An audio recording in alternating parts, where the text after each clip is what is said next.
I wish you could afford an annual Owlbear membership. That'd be pretty fun. I would enjoy that too. We do have some. Those are essentially designed for people that want monthly commissions, which I've had a few people do that, and that works out. Okay. Let's see if that actually worked. I got a new prompt for it. Cool.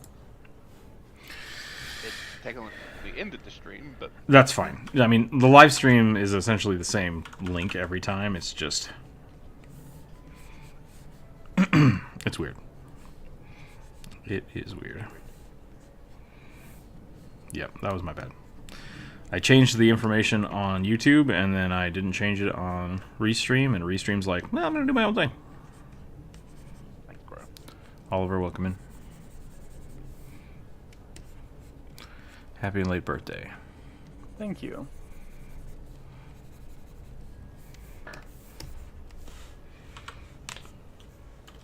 There was no way in hell I was going to tell the general, like, you guys about it on the day, because... Is my microphone turned up really high or really low right now? I don't know. You sound good to me. That's not good. That's bad. Because my microphone should be turned basically off. If I turn this up, yep, okay. Nope.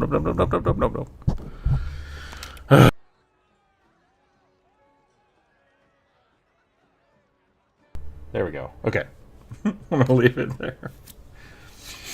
It's broken. My mic is broken. I have to bust out my backup mics. It might be my cable. Maybe my cable's just screwed up. But okay, that was the first warm-up. Let's see if I can actually draw real rugby now. For real, though, let's draw rugby. I was trying to draw something silly, and it did not work out.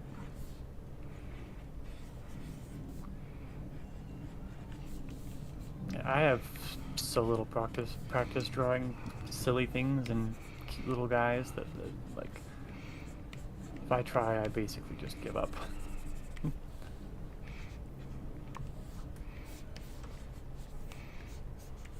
I want creepy and or hot.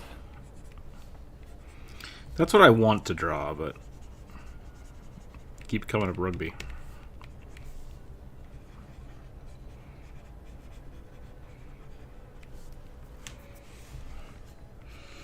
What if rugby is just legs? Like, just legs all the way up.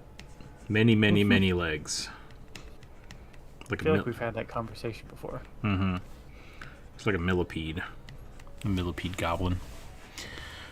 Has anyone been Esoteric EBB? Seen Esoteric EBB? It is Disco Elysium inspired 5e adventure game. The demo's on Steam. It's pretty good so far. I've not seen that. Yeah, I haven't either.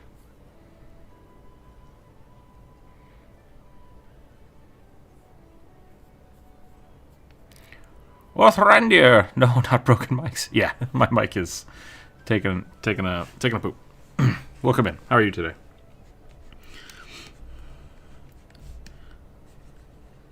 We have a ton of suggestions today. We have like 40. But if anybody has not suggested a character to be drawn this week, please let me know. I will add it to the list. Welcome in. Welcome in.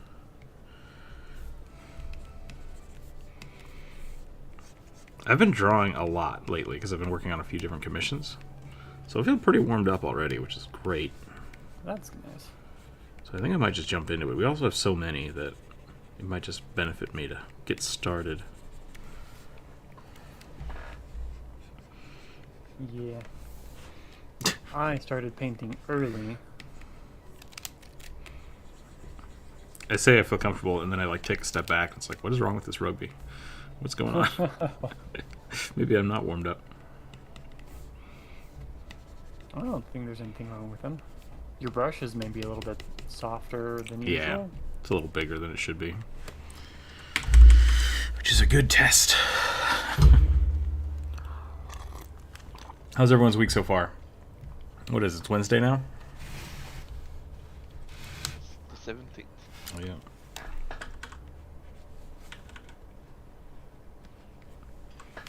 It is rather cold here. Yeah, I should probably turn on the heater, but then it's going to be more noise, and I'm worried about my mic. It's like 30 degrees here. Playing CS Online from 2008. It's an old one. It's only Wednesday? Oh, it is Wednesday. What did I say? Did I say it was Thursday? Or it's only Wednesday? That's how the week's going. That would make sense, too.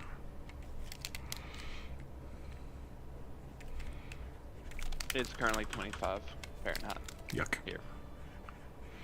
We aren't getting any snow, which is a bummer. But also, like, I get that people probably don't want snow where they live. But, yeah. Yeah, I'm getting a lot of snow currently. I don't think it's snowing right now, but it has been all night and all morning. Look, if I look outside, my patio is about 5 inches deep. Wow. It's good news for the skiers. This morning, when I got up to go out, everything was frozen. Like just ice all over the car. It is still raining here, and it's just freezing real bad. So hopefully people stay safe out there. It's water in the air, and the moment it hits the ground, it instantly freezes. Mm-hmm.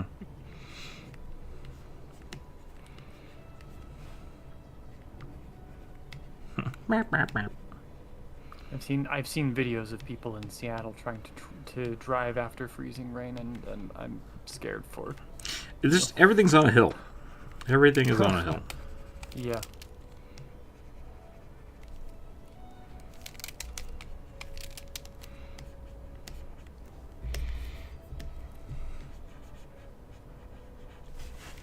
Okay, I can't draw any more noodle rugbies. I think I gotta get started.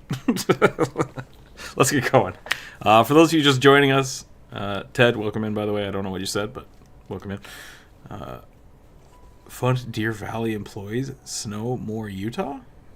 Is Deer Valley the ski place? Yeah, thank you. There's a couple of ski places. The one closest to me is Aspen Grove. Feeling of disbelief. Oh, so Wednesday sneaking up on you. Aspen Grove. I think Park City is the biggest one because it's fairly close to Salt Lake, so people who come into the state can fly in to the international airport very easily, and then it's just like an hour drive to whatever anybody's winter. Gotcha. I'm deleting this suggestion because it says huge fan of the Buff Rabo, which I assume was just the picture I used for the suggestion. So I don't think that was the suggestion. Here we go. 15. I'm rolling 2d20, and if we hit 40, I'll do number 1. But, 15. Yeah. A buff male ranger with a ferret who rides on his shoulder. Okay. So, the Beastmaster. We can do that. Sounds right to me. Let me start up the YouTube poll. Bloop. Okay. Let me know when you're done with that. I just rolled mine. Sure, hit me. What do you got? 27. 27. Mind Flayer Bard in a bucket. I don't know why he's in a bucket. But Mind Flayer Bard. I need to heal. Fulfills Okay. the thing, so take that as you will. Drink your water. Thank you, Atomic. It's negative 4C here at the moment. Ouch.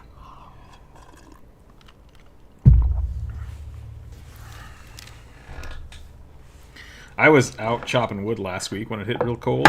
Because I grew up in cold areas. Cold, dry desert. So my rule of thumb has always been if you can't see your breath, like, it's not cold. But, Mikazuki, welcome. But around here, like, you can't see your breath because it's just so wet. Like, you go outside and everything is just wet. It's really weird, and I don't like it. So I'm having to readjust my what cold is cold. Because cold in the desert is not the same as cold at the ocean. Yep.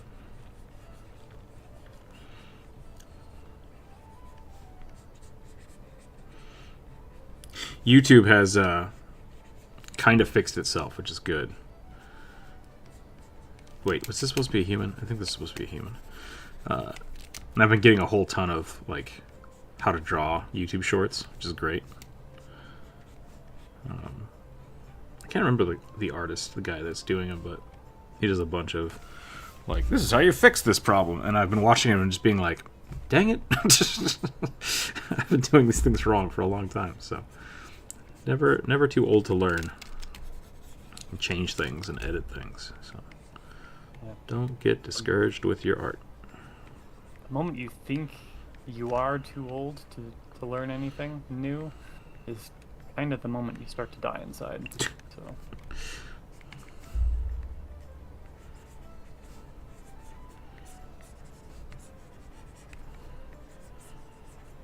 Okay, so I'm going to make a big buff ranger here. What kind of armor should we put on this guy? A ferret ranger.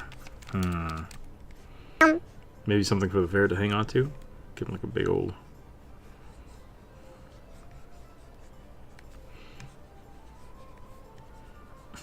One of the suggestions this week.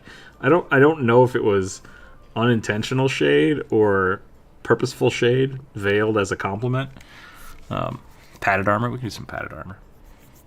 But someone was like, all of these drawings are basic AF.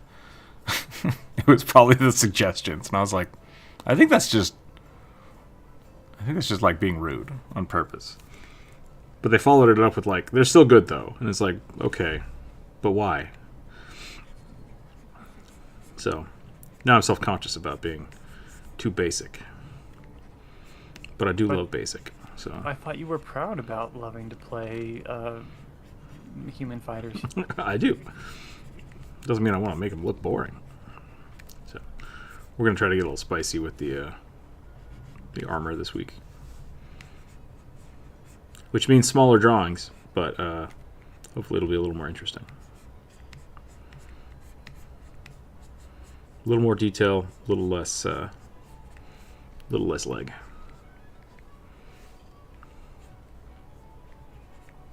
I never draw helmets. That's the other thing. Like if I draw a helmet, it's like a chocobo helmet, which is good, but it's definitely different.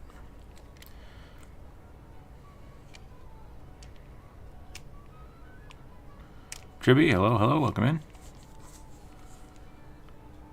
Spicy hallmark bulwark of the chili pepper. That sounds about right. Try by stream? Is that how you say your name? Maybe that's how it is.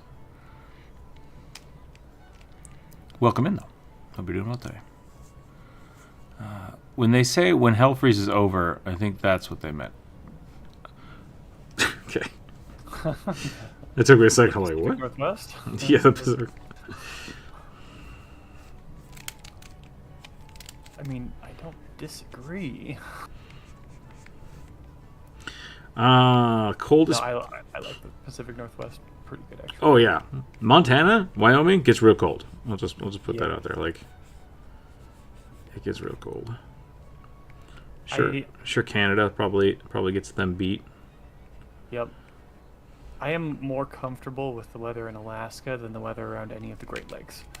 Sure. And I think that anybody who lives either in Alaska or in any of the Great Lakes would probably agree with me. Yeah, not only live next to the Great Lakes, I live close enough just to get the weather that they send down. Yeah.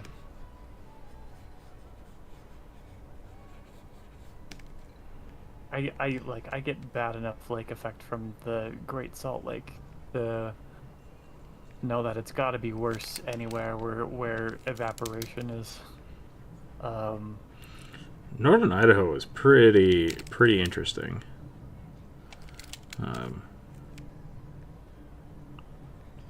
Because like there's a lot of plains mixed with like high altitude mountains.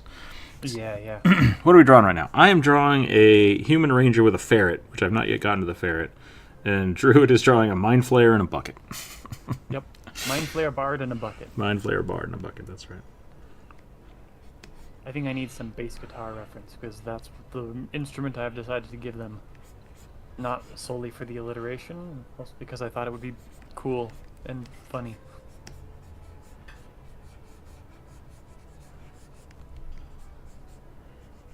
We are doing the viewer suggestion today. We have a lot of suggestions, so we'll see how many we get through, but if you'd like to add to the list, you're very welcome to. The dice gods decide what we draw, so...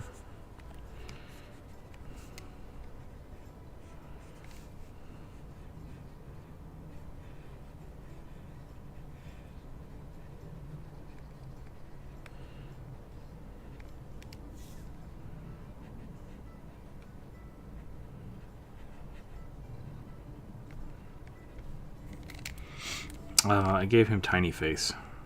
Dang it. Hold on. We can do better.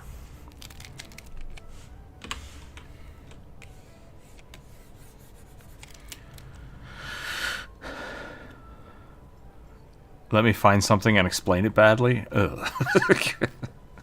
Music to my ears. Welcome to the internet. Yeah. Apparently British weather is specifically awful in heat because it sticks to you? That's anywhere humid. It's not just Britain. Britain just complains about it a lot because they never had to deal with it before.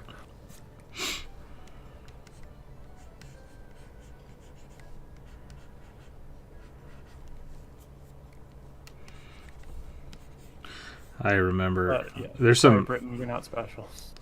there's some interesting places driving like down through Oregon where every winter we would go through there were always just tons of semis like slid off the road.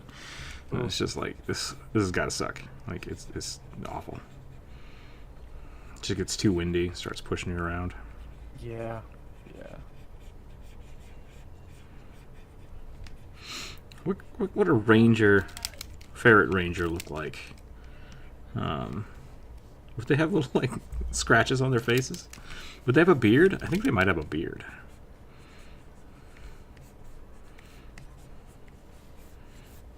Gotta let The only thing I know is that they would sleep in a hammock pretty much exclusively.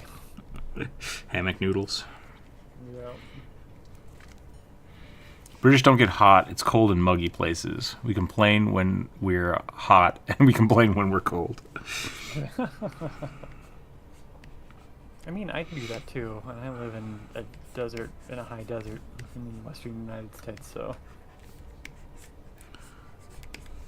I will admit, though, I do think anywhere that is humid like Britain is much more difficult to bear, based on my personal life experience. So, I'm not saying you're not justified.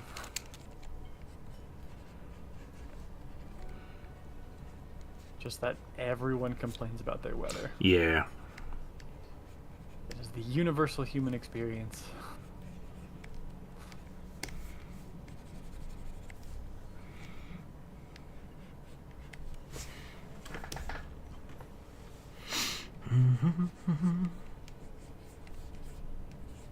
Man, playing a bass sitting down in a bucket like this would just be the worst.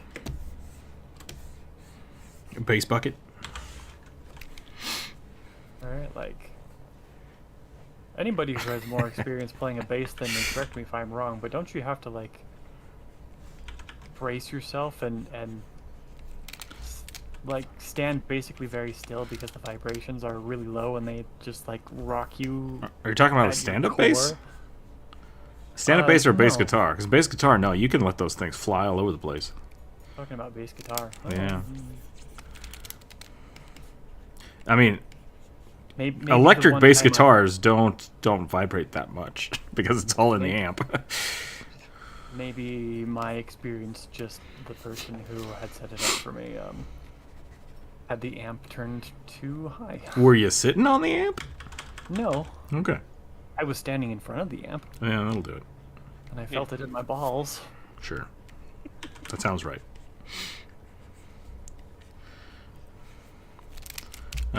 Everything's fine in California. I mean, California's weather's great because everything else is just on fire all the time, right? I think that's how it goes. I'm Yeah. California is also always either it's always either fine or on fire or everything is flooding and falling off the mountain. I forgot about the flooding, yeah.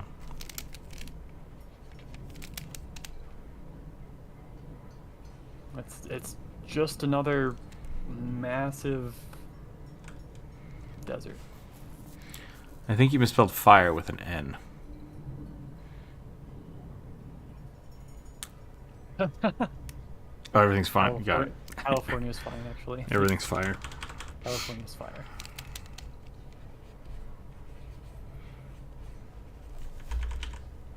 I smell burning.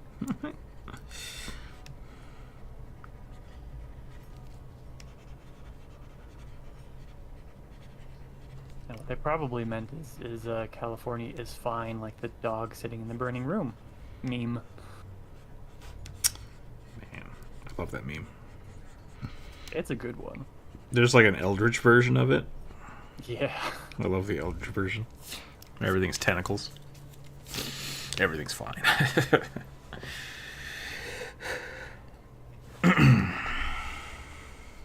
I was going to make a grand gesture about growing up kind of shittily poor in Idaho, where everything was just constantly cold or hot, and we didn't have air conditioning or anything, so it's just like, the weather is weather and you deal with it. I'm cold. I'm going to turn a heater on because I don't live in Podunk, Idaho anymore, so let's do that.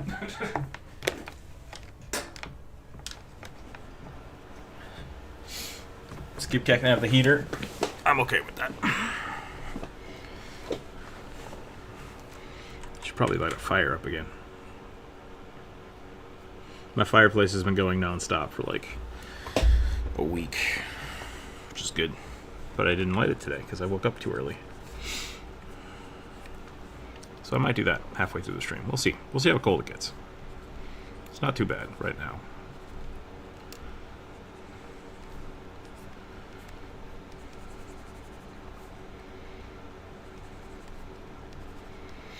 I think on the other end of it, Las Vegas or Arizona is just too hot. Let's think about hot places. Like, Las Vegas is the only place that I've ever gotten heat stroke, so that's a thing. That was not fun. Arizona is the only place I've ever gotten hypothermia. Interesting. Okay.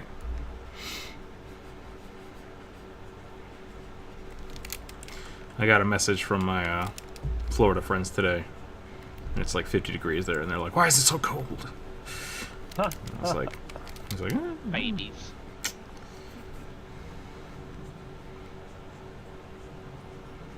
You like it hot, you like it hot, you know? Skip Cat pets. Valley. Oh man, Death Valley? No thank you. No thank you. Skip Cat, you get pets. Twitch wants you to have pets. Oh, yes.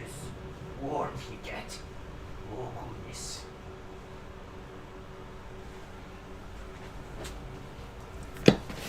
I have the heater pointed right at his cat bed, and he's just like, oh, it's nice. Boiled baby. I went to go get some wood today. There was like a big old round like of a tree stump thing for me to chop up. And when I went to pick it up, I didn't realize that it was completely covered in ice. Oh no. And so I think I tweaked my back a little bit, but it was heavy. It was heavy. Ratfolk Artificer with a scavenged flamethrower. I will put it on the list. We'll put it on the list.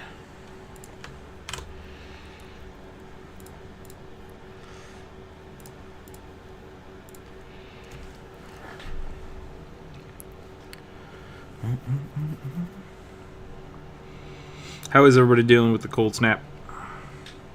People staying warm?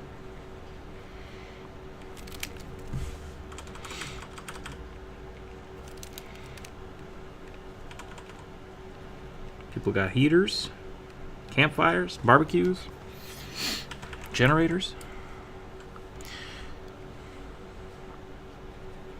The electric company here keeps asking us to Like, hey, maybe don't use your heater and unplug everything today. And it was like, but it's cold. Today's the one day I don't want to do that.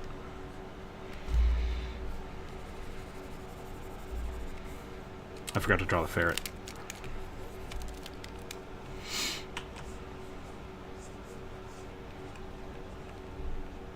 Pixel, if you steal that cat bed, I will throw you across the room. Don't you do it. Don't you do it.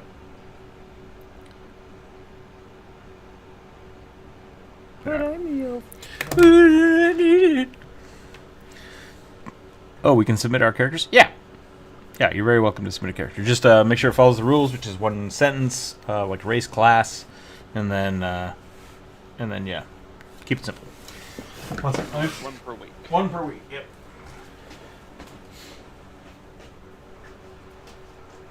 And be aware that there's a lot today. So you're gambling a little bit as to whether or not it will get done. Which you're totally welcome to do, and like I don't want to discourage you. Just please don't be upset if we don't manage to get to it. It's the dice god's decision. Okay, sorry. I built Pixel a cat bed so he'd leave Skip Cat alone. We don't see enough rat folk. How California is doing with respect to the cold. Our electric company just raised rates about 15%. Make sure we think twice before turning on the heater. Nice. Lame. No fan art, no mimics, only pogs. Pogs. I have a human... Poggers, yeah. I have a human paladin with a chef's hat and a butcher's knife named after several Italian sausages. And Dooley? That's Cajun French. Oh, is it? Yeah. Yes, you're right. Andouille. I'm trying to think of specific Italian sausages. Salami. Prosciutto? Is that... That's ham. Bologna. Is it? Yeah, bologna. Okay. Mortadella.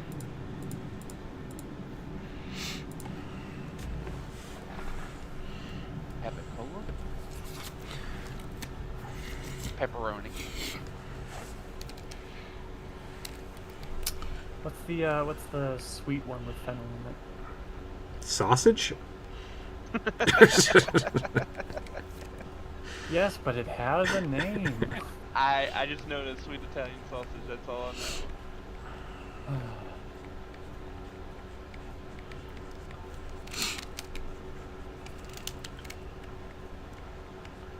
Sorry, Truce. That's fine. Is that... I think that's rat-like. That's not ferret enough. What does a ferret look like? A cat snake. Just a real long cat. Pretty much, yeah. Yep, you're right. That's weird. All right. That weirdly worked.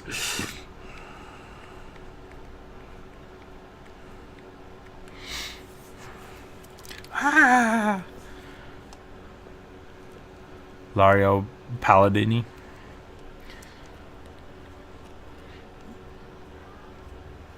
This have a squire named Oscar Mayer. That's pretty good. I like that. Oh, you need brands of sausage. Gotcha.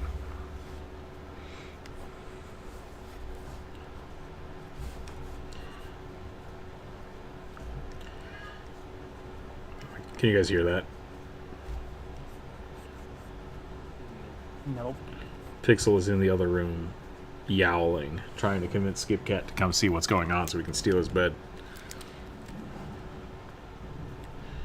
So if you hear any cats wildly howling, it's he's fine.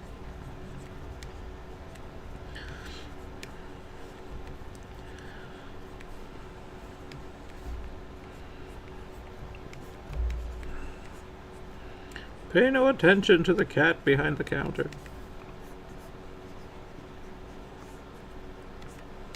I had a whole character set up in the Ashfont campaign that was a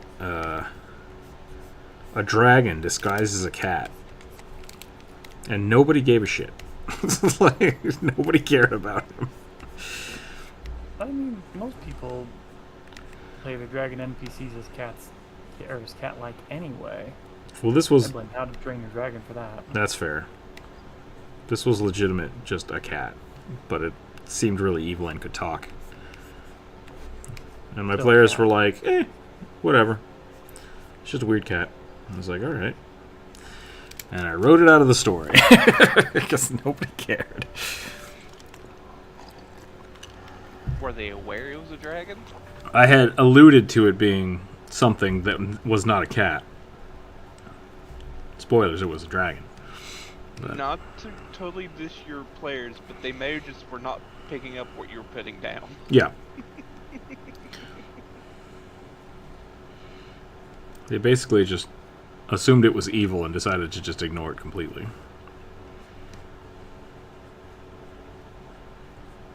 It's like if you ever played Dark Souls and you don't trust the shopkeep. It's like, Which is something I never do in any game. why does this cat have superpowered weapons? That doesn't make any sense. How did they get here? Probably the devil. If anything, they may thought it was just a polymorph wizard, Probably. like Professor McGonagall. Every character I have ever played would literally just be like, it's a cat, don't question it.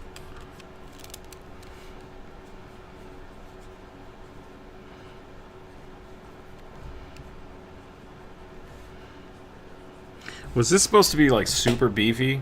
Was I supposed to make him a beef boy? I believe so. Shoot. I remember that being part of the prompt. Well, dang it. No sleeves. We'll just remove the sleeves. We'll make Yeah, all you gotta do is make the shoulders and biceps as big as his head, and you're good. Yep. Almost bad. He has a fine steed named Sirloin. That's pretty good. All the shopkeeps for polymorph into vending machines. Oh, goodness.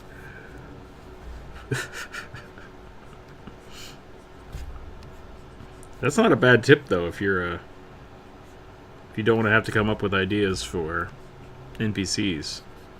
Just magical vending machines all over the all over the realm. Yep. Full of Borderlands. Yep. Who stocks these? Rogue tries to steal something, gets his hand stuck in it. And they find out they're all just basically vending machines of holding that someone supplies on the other end. I like that idea. Dang.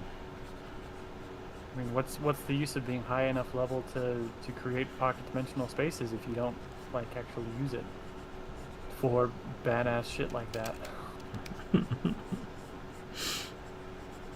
Is that what we should coin for this channel? Is the grab and go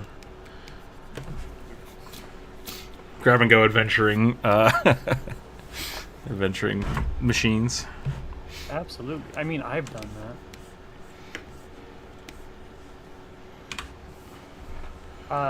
In most of my games, I've had a special shop where I make like intentionally overpowered homebrew items specific for each character, and like players get a token of special money to exchange anytime they roll a natural 20 or a natural 1 outside of combat. Interesting. That's an idea. But it's Chuck E. Cheese's. Yeah, exactly. It's like, You stab the vampire, and a coin of fate falls from his bleeding neck. The vampire stabs you, and a coin pops out. It's like freaking Scott Pilgrim. I mean, kind of 100% exactly. But it's always outside of combat because Wait, welcome we in. roll too much inside of combat. But the system was originally I had a hard time getting players at my usual table to role play very much or to make many checks outside of combat, and so I was doing all of the heavy lifting, or I was doing most of the heavy lifting in terms of storytelling and like leading players around by the nose, because they like. Yeah, I get that. My players actually wanted to be railroaded, so I was like, you know what? I'm like, we're gonna I like special shops in video games. We're gonna make a system to encourage them to do more outside of combat. Sure. So I've done stuff where, like, a natural one on a reflex save means that they reach out to grab the ledge and slip because there's a big old fat coin on the ledge, preventing them from getting grip, so they fall with the coin. But hey, they still get a coin. Yeah, exactly. And they survive. I really, when we were talking about the Krampus, I loved the idea, like the hook of a rogue just like reaching into their pocket and finding the Krampus coin. Yeah. And it's just like, what is this thing? And they try to sell it or get rid of it, and it just keeps coming back to them, and they're like, I can use this for evil. And then, like, every time they do it, it just becomes more and more cursed. More tarnished. Mm-hmm. Cursed gold. Good idea. Always a good idea. I constantly run into people that will try to use, like, I'm going to sell my good berries. And it's like, one, people probably know what good berries are. And two, if you can convince somebody to do that, great, do it. And it's just like, I don't think that kind of stuff is overpowered because it just feeds into the world of, like, people grift all the time. Why not make that part of the game and deal with the consequences if they show up? So, I love that kind of stuff. Can we make a few random tables for the vending machine lists? I mean, you could if you want. You can post it in the D&D chat. The problem with a D&D vending machine is that now you have to draw like 40 items and a vending machine. So we could definitely stat it up. I could make a short video for it or something. Yeah. I think I'm done with this one. I'm going to move on to the next one. I did accidentally draw Scott Pilgrim, so that's great. I'm talking about it. It's got a ferret. Alright. Moving on. One item in the vending machine must be a frog. Just a regular frog, like nothing weird about it. Not an item, just a frog. I mean, that sounds good, because like if you pull out a frog, the team is just going to like freak out about it forever. 27. Muscular female Yuan-Ti pureblood monk wrestler. Beefy snake girl. Let's do it. What color did they pick? The purple? Alright.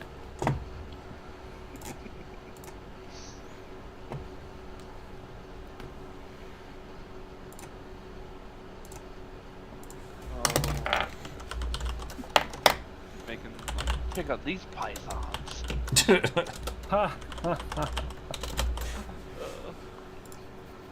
Oh. Sorry. But not really. They did say pureblood, but like I prefer the snake legs.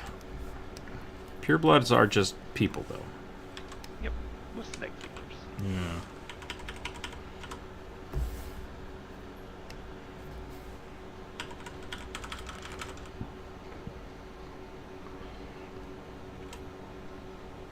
Jacqueline the Snakes Roberts.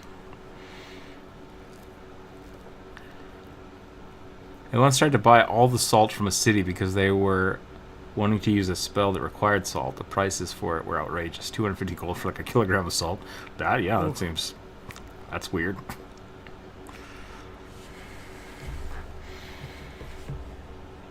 So my character started a business of stealing salt and reselling it at higher prices. That works. Where they live me? Like British India? Again, oof. Sorry. It's like, geez, that expensive for like salt? Jeez.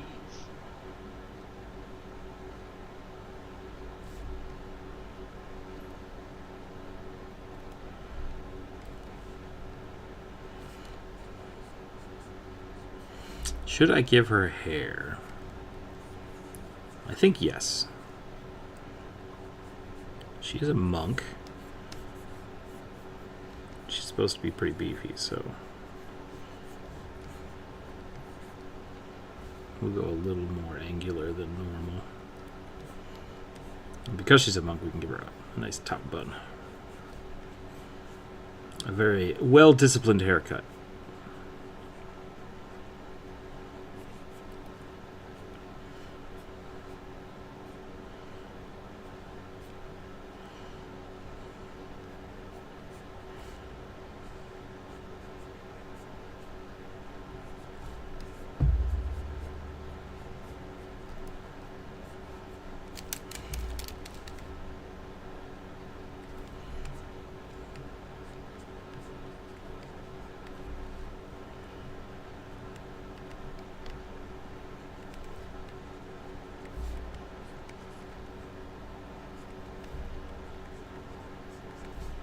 See how many ab muscles we can draw on here.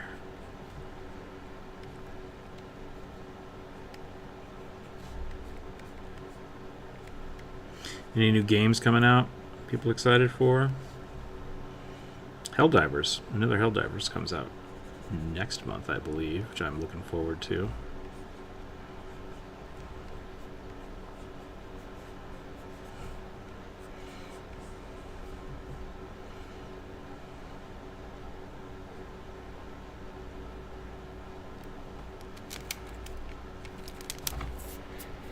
Give her 5-pack abs, yeah. Currently a little bit disappointed in Matt Colville because their new the MCDM ttrpg that they're building to compete with WotC is just called the MCDM or ttrpg. What's the tested? Adam Savage had a yet to be named tested podcast or something. Yeah. And that's just the name now.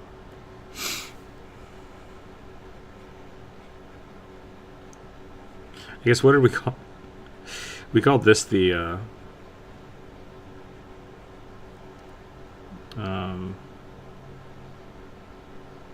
God, I don't remember what we called it. We didn't have a name for this podcast forever. No, it was Dungeons and Drawings for a little bit. Yeah.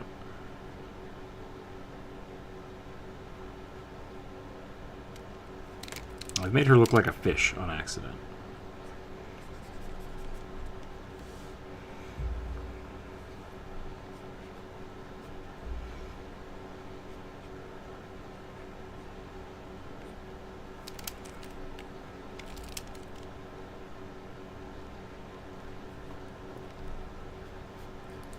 Lips got to be a little big because she can unhinge her jaw.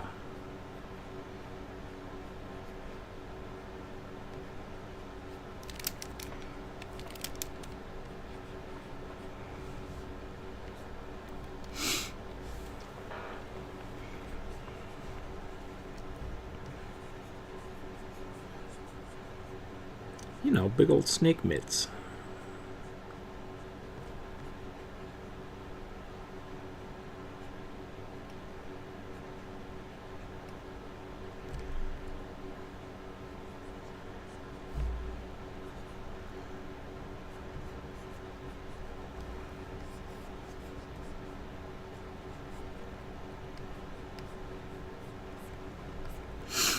The bottom of the forearm is almost just all bone. You gotta remember that.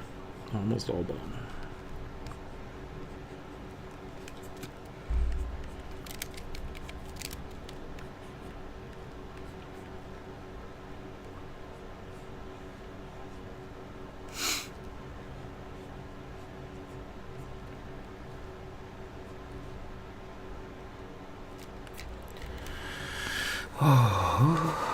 I'm waiting on the thaumaturge.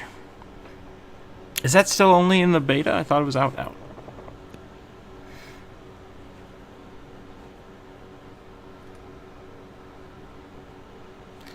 Dungeons and Dragons, maybe?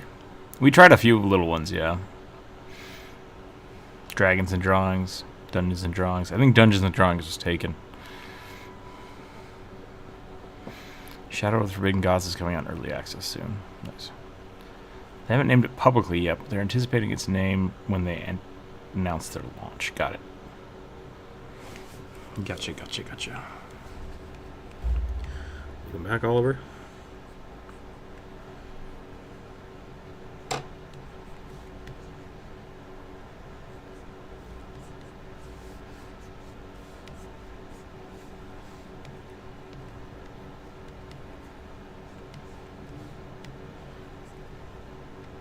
there. So I'm really trying to lean into the 80s hairband. How patent should I make this leather bodysuit?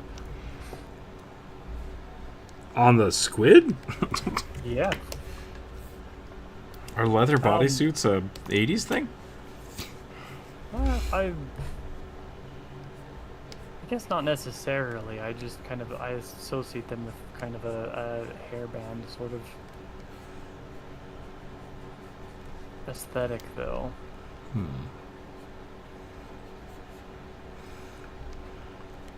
thinking of like leather jackets with studs, but that's not necessarily.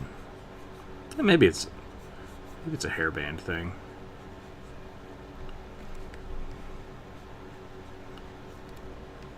When I think of like glam rock, I think of like spandex, which maybe that is just tight leather and jeans, but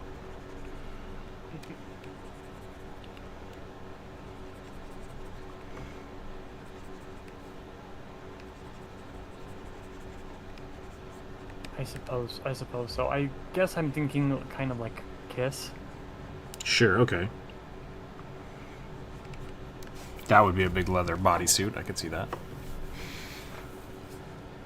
I'm on their Patreon and have access to the first Patreon playtest package.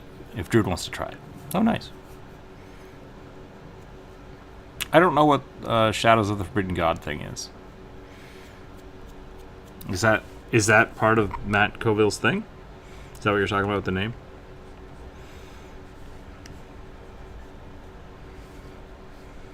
Or is it different? So that was for Atomic. I think so. I'm not. Yeah, I was asking Atomic, sorry. I think he's offering to let you check out the stuff. I might take you up on that. But also I might not. I'm kind of mostly invested in 2nd edition Pathfinder right now, which reminds me I need to build the map as soon as possible for our game Saturday. Sure.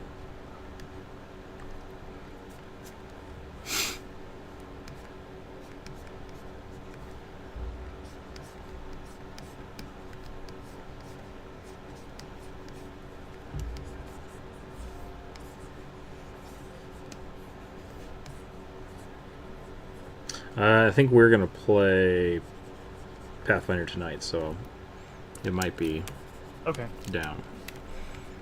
that's fine. Kevin the Necromancer will probably be stealing most of the attention. I will be drawing the map.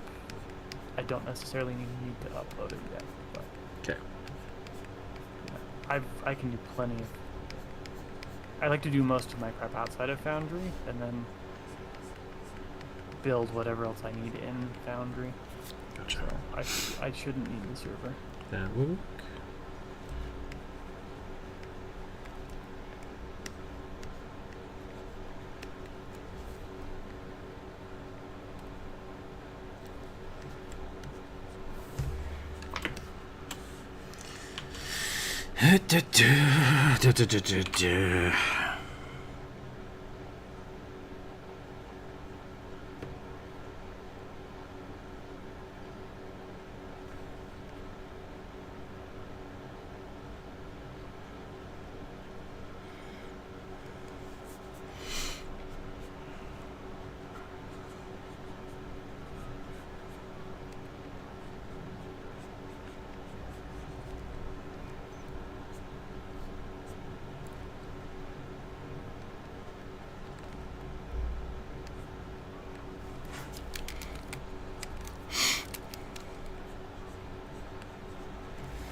So I just wanted to try Pathfinder 2. My old DM was terrible, so the campaign kind of died after 4 sessions.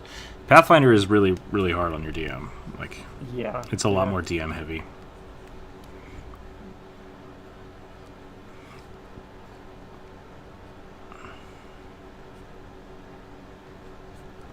If you still want to play it, I suggest you get in the GM seat.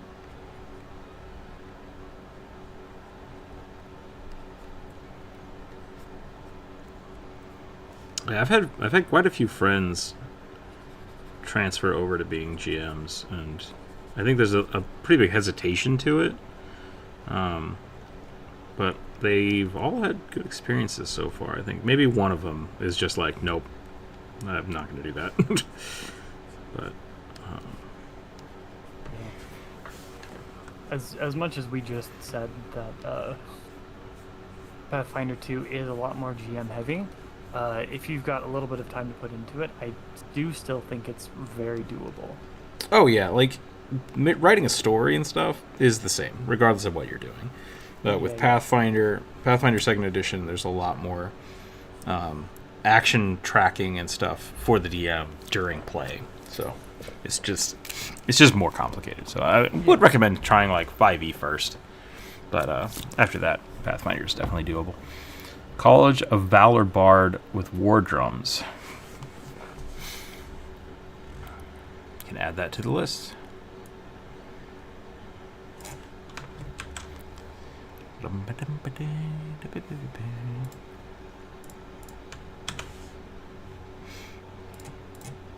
Yes, of course. That is what I wanted you to do. Paste all of the text white. I don't know why. That's not helpful.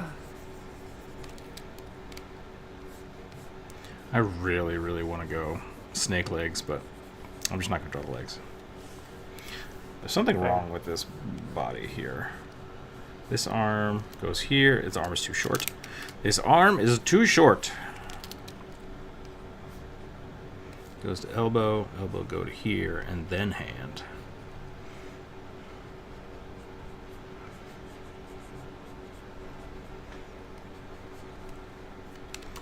It's kind of just a boring pose. Maybe we'll change that up a little bit. Put her hand out here. Give her a staff. Well, they were a wrestler, so. Dang it! You're right.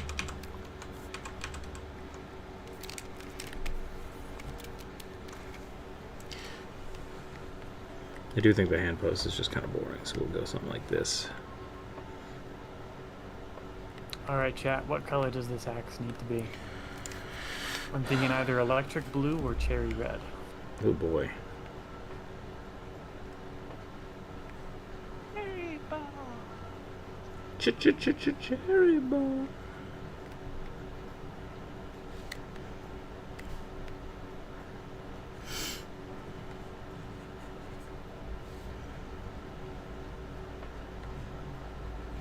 I don't know how I've got it in my head that snake folk, if they have hands, should be claws. Because that doesn't make any sense. Yeah, like, there's no credence for that at all.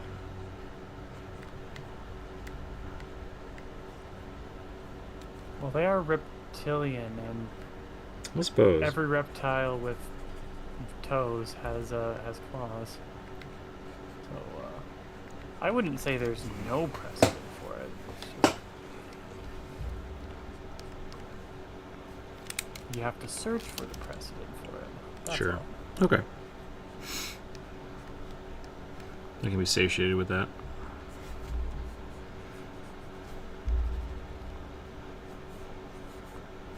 Alright, I think I'm done with this one. Violent red. Oliver is the only one who gave input. Oliver gets. I think all the Oliver- official... Go ahead. I'm thinking cherry red with electric blue lighting. So Wake says everything. I think the official arc, they have claws. I don't know about Yanti, though. What about flawed claws? What does that mean, Atomic? Flawed claws, POV? Serpent folk, yes. Interesting. Okay. Okay. Yeah. I don't know. All right. Let me look at this. Let me look at this. That is very red. Yep. The electric blue would look good. So. Yeah. I'm gonna play with it. Sure. Electric blue and red would be very, very snappy.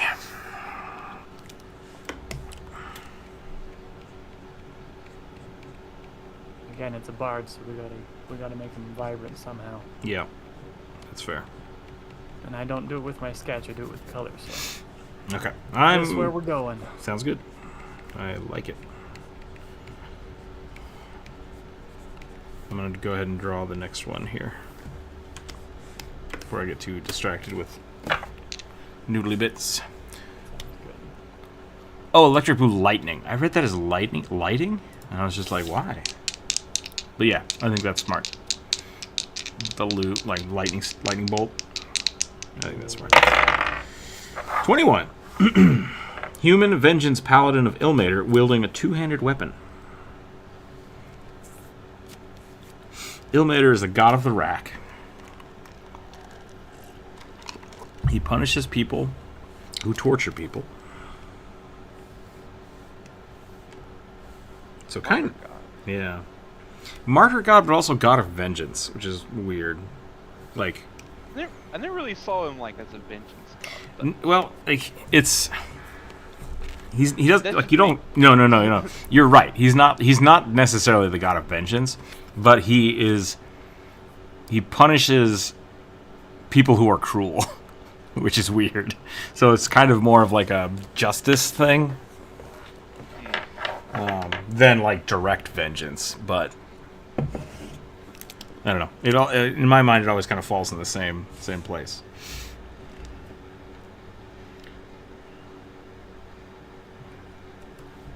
So vengeance might not be the right word.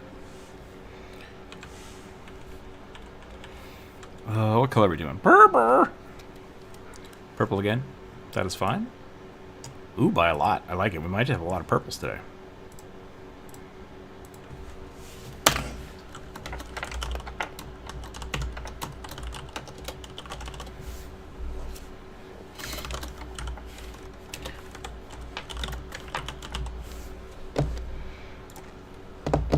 Shadows of the Forbidden Gods. It's been in beta forever. Nice.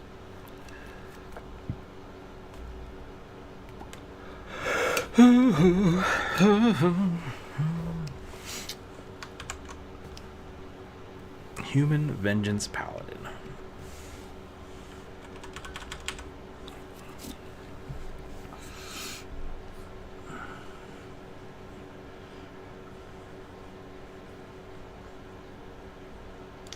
What is Ilmater's sigil is bloody ribbons, I think. Two hands like bound by bloody. Yeah.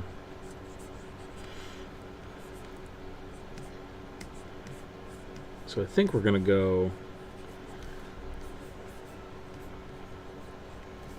I don't want to go light. I was gonna go big armor, but maybe I'm gonna go no to light armor and just have a bunch of like bandages and stuff. I might need to do a body plan here.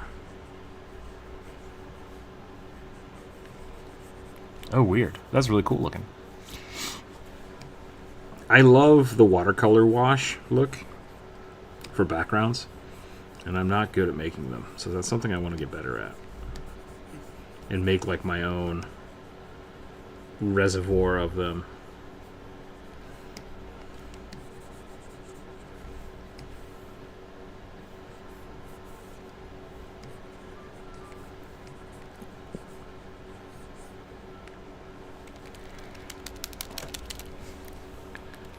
I feel like I would be very sad. Wait, what's this for? Wait, did I miss something?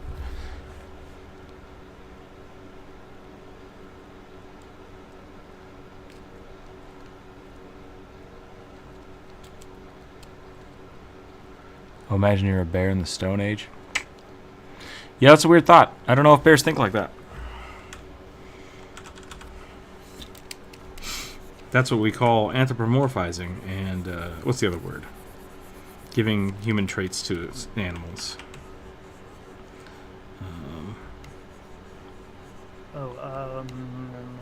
It might just be anthropomorphizing, but like I was thinking more for like empathy and stuff.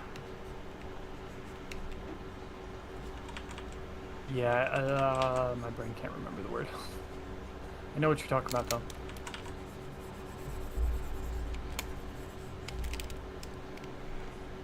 to Google.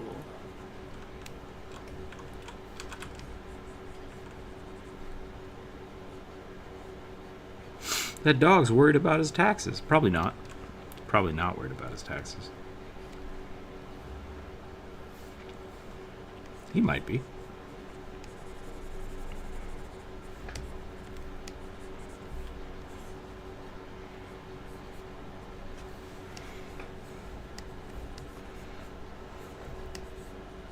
Two bears seek vengeance. Maybe.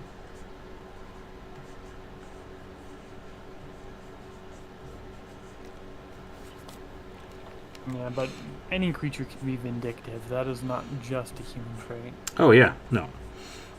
Skippy and Pixel are both very vindictive at times. Yeah.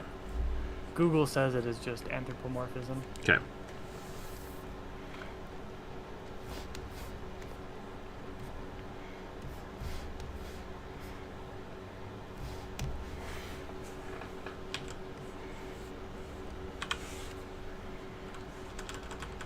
Got it in one. Nice.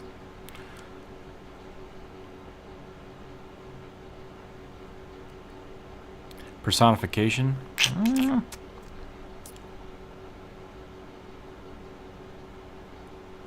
think that's still in the right vein, but yeah.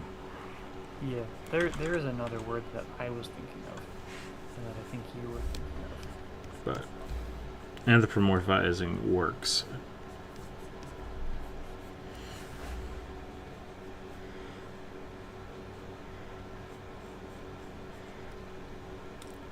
Like crows. Crows have funerals. And that's sad. But as Z. Frank has pointed out, sometimes they're just there to hump the body. So, you know, Yeah. birds are dumb.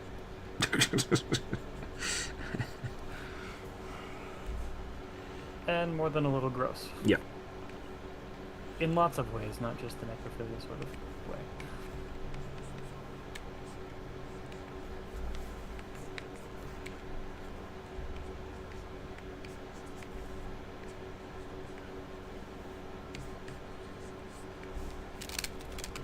Too much lip.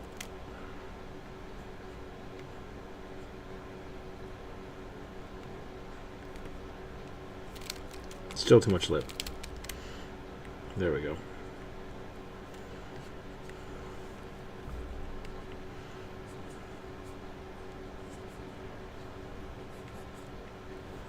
Reminds me I need to get a haircut.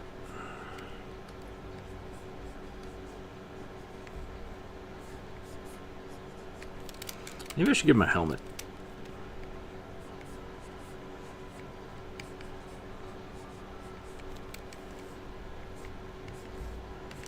Is Ilmater's sacred weapon just fists?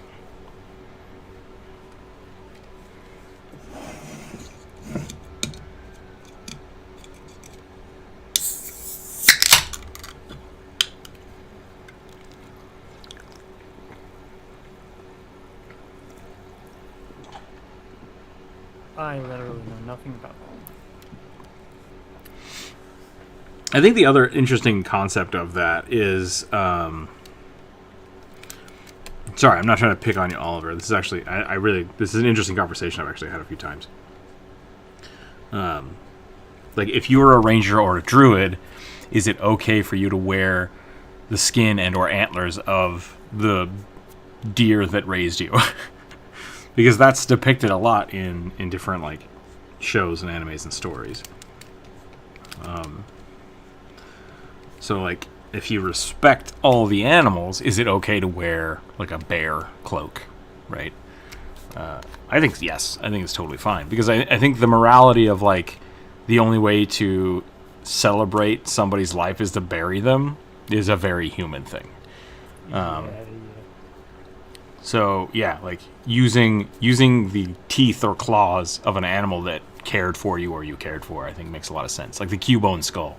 Like wearing its mother's skull, right? Like that's how it decided to remember its mother.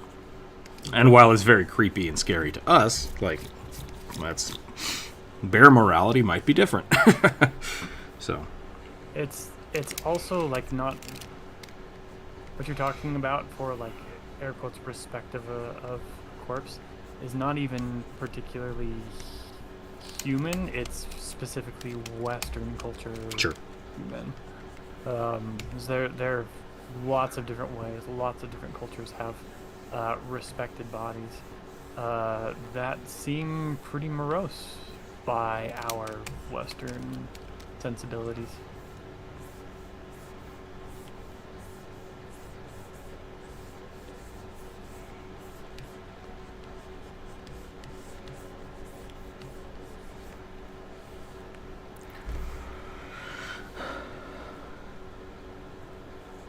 Can I wear my father's skin as a leather jacket when he dies? Questionable.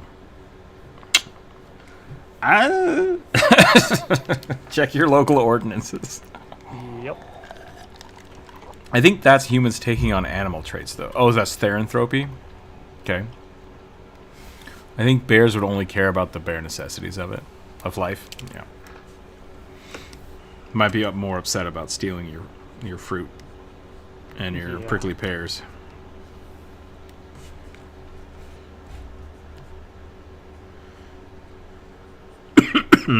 Ah, I'm right.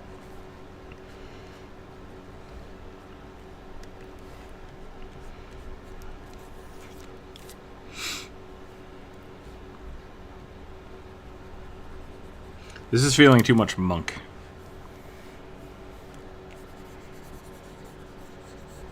I think we're going to swap something up here.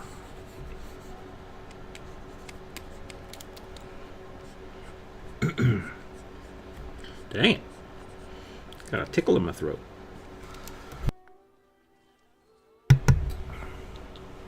LG, welcome in. Mind Flayer with a guitar. Love it. I guess you could carry around a bear cloak of a bear you really hated to impose strength over the other bears. True, too. That's what I'm saying. Like, there's different... There's lots of different ways to interpret everything. Yep. Oof, this electric blue on this red hurts me. That is...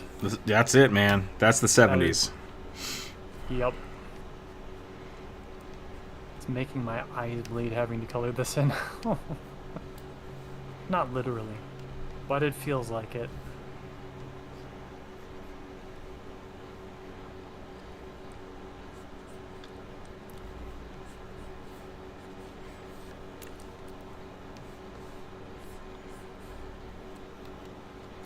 I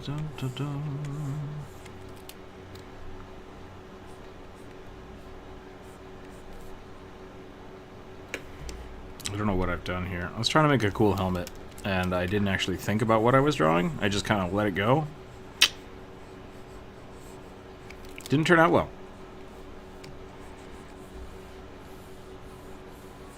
I really need to, like, sit down and draw real helmets instead of, like, weird sci-fi fantasy helmets. Yeah,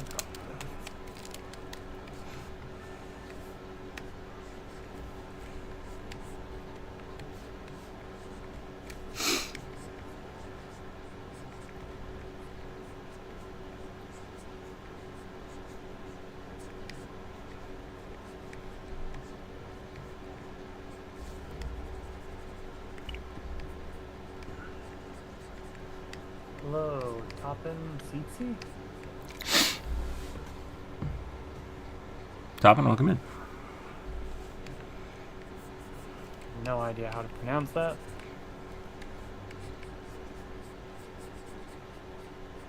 I hope I did okay. Topan?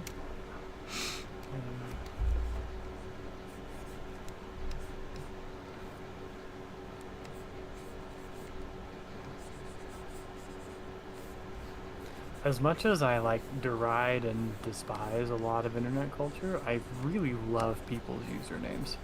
For the most part, people are very funny and or cool and or creative. A challenge.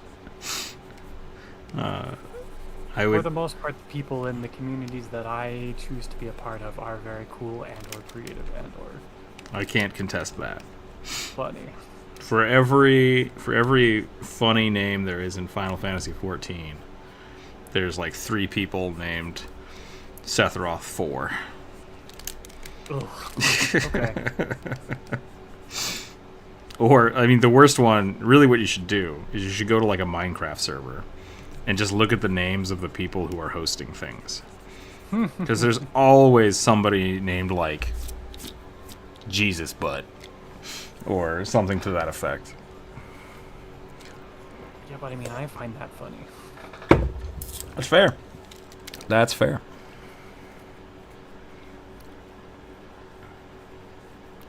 Hoisted by your own toxic perfectionism. I don't know if that was a backhanded compliment. It could have been.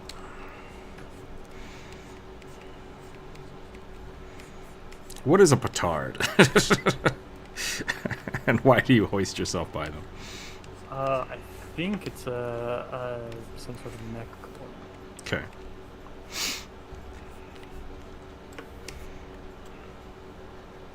Sometimes you just gotta bootstrap it, you know?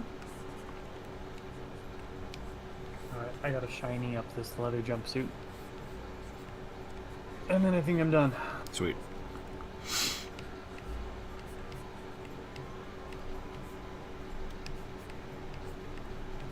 I made this guy look a little bit Roman gladiator-ish. And I did that partially because Ilmater to me always has a very like monk gladiator-esque feel to him. So I just want to stick with that.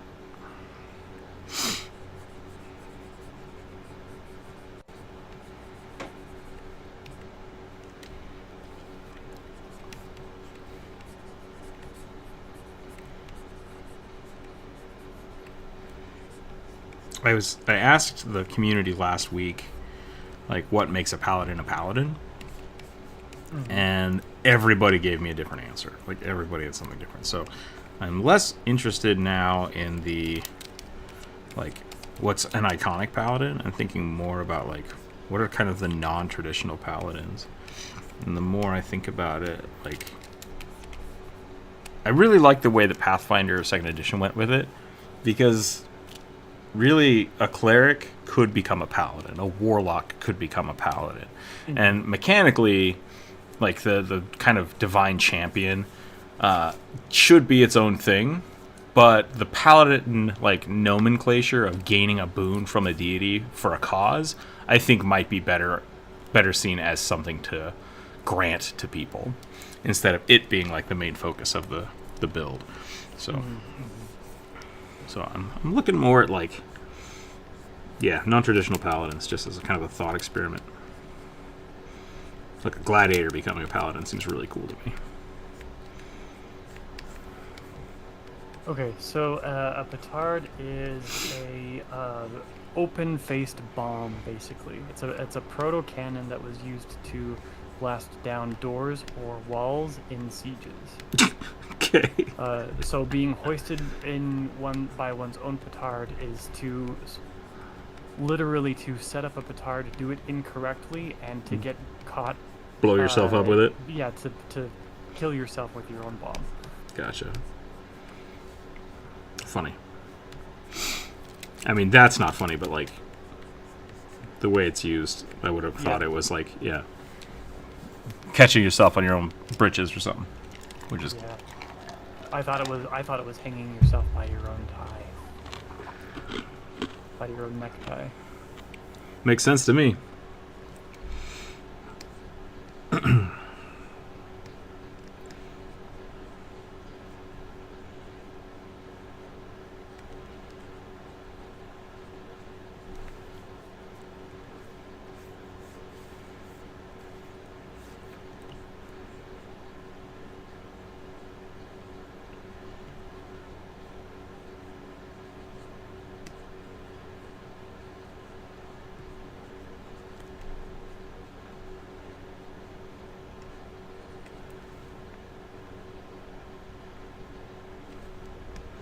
For some reason, I always thought it was like a food thing. Oh, interesting. Like being basted in your own au jus, cooked in your own juices. Yeah, I could see that too. But maybe that's just a different saying. Etymology is really weird. It is always surprising to me what things, what obscure cultural things from history survive as adages and sayings. Yeah. A lot of it doesn't make any sense as to why it would stick around as long as it did. So I saw a TikTok of someone trying to explain insults from other languages that just don't quite translate, and they were like, Yeah. "What does it mean?" And they're like, "You don't know a potato?" It's like that. All right. Yep.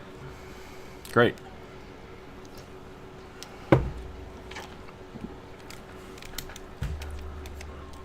I could definitely see somebody saying like, "You don't know potatoes" about something. Yeah.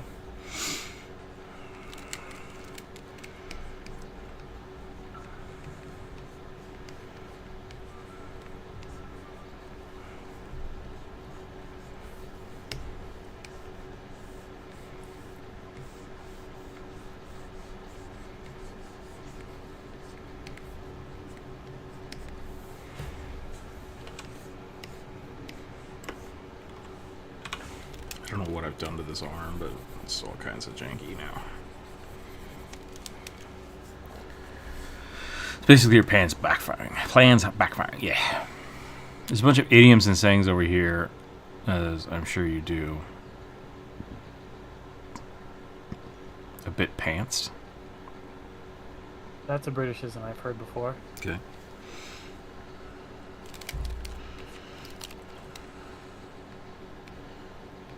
I know that pants in Britain refers to not trousers, which is what we think of in America as being pants, but pants are underwear in England. So I guess saying something is a bit pants is saying it's nasty like underwear. I've never been 100% sure on that. I can buy that.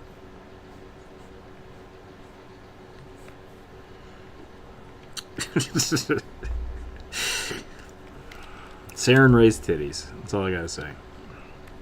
I miss when we used to make up D&D slang. Yep. Motherfucking cord cock was my favorite. Cord cock's pretty good, yeah.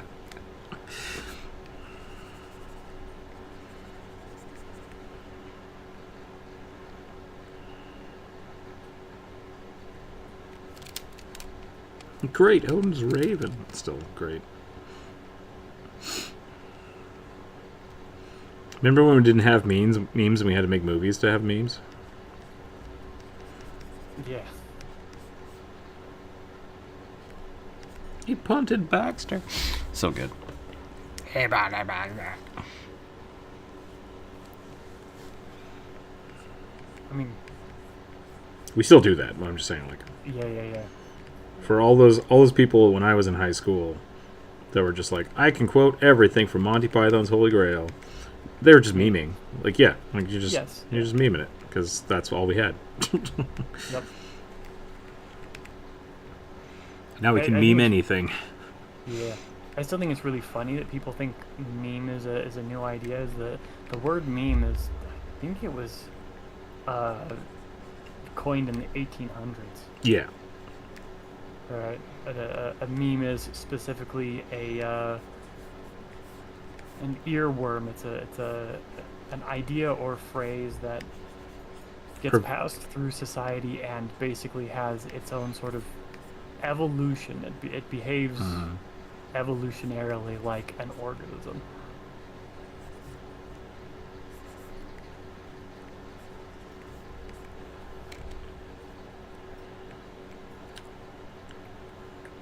Which I always thought was very cool.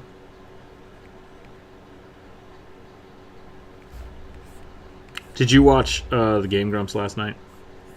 No. So they started playing it. For which Let's Play? They started playing a game called Panic, and like, it makes no sense. It's complete gobbledygook, and it doesn't matter. But like, it starts off with a computer virus was released and is infecting all the machines in the world. You have to stop the virus from spreading. And it's just like, that's not how viruses work. That's not how machines work. like nothing about this makes any sense. And yeah, it's just like, People take words and just go to town with them and don't, like, Yep. evolution. It's like, that's not, nope.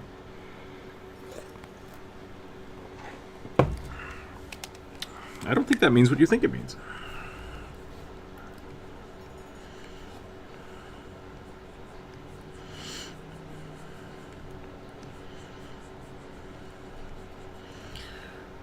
I've been dropping dope memes since 2002.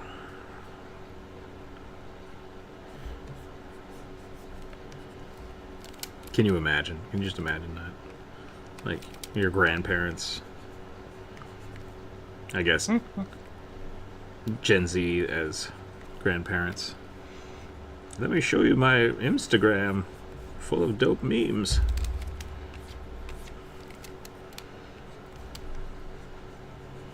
I can totally see that. Actually.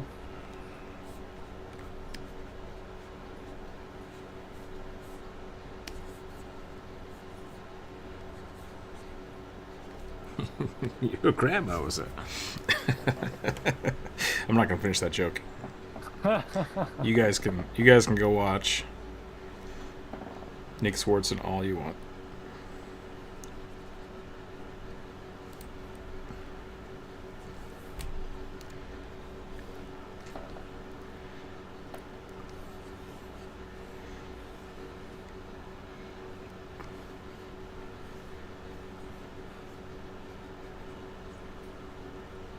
For the ending to the joke that you want to hear.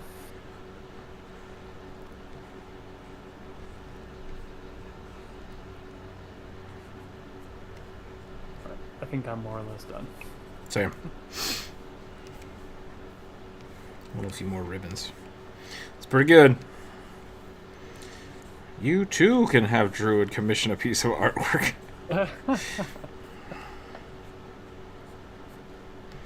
And this piece is a little bit too sloppy for me to sell.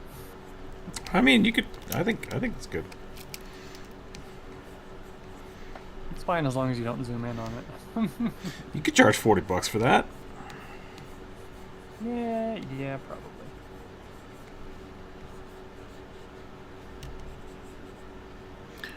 Let me know when you're ready for the next one. I wish we could return the day of the vine.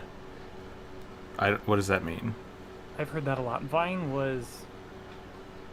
Wake would buy it. Yeah, Vine was, what, Instagram or Oh. Twitter before? Gotcha. Instagram or Twitter? Or was it TikTok before TikTok? It was TikTok before TikTok. Okay. I guess technically it was Instagram before Reels, but then TikTok is like, no, bitch, hold my camera. Fair. And yeah, Oliver, if you zoom in on it in the Discord when I post it, it's there's a lot of errant breaststroke. Okay, I'm rolling. There's go ahead and roll, and I'll continue my thought. The amount of paintings that exist that look complete shit if you're 5 feet away from them is most of the internet. So. Well, I expect better of the stuff that I produce digitally. Sure. I think I'm done with this bad boy. Cool. 21. 21.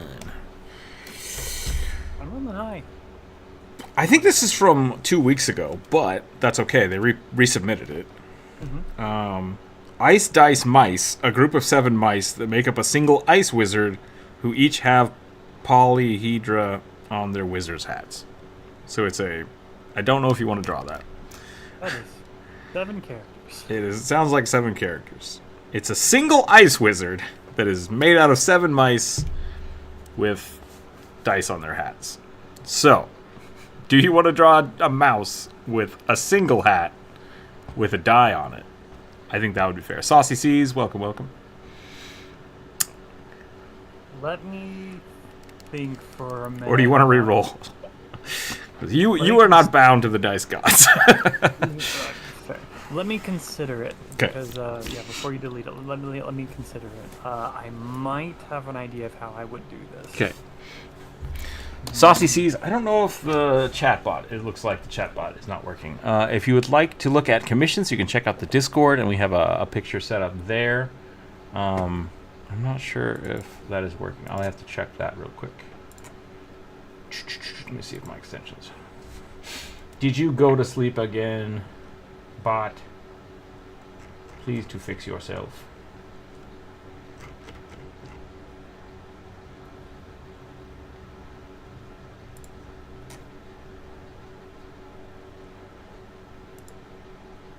Yeah, it looks like Streamlabs got the pooped. There we go.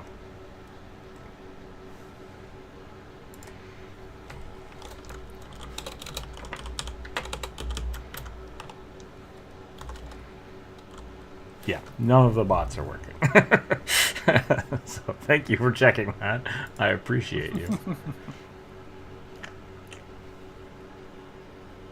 Yeah. So in the Discord we have a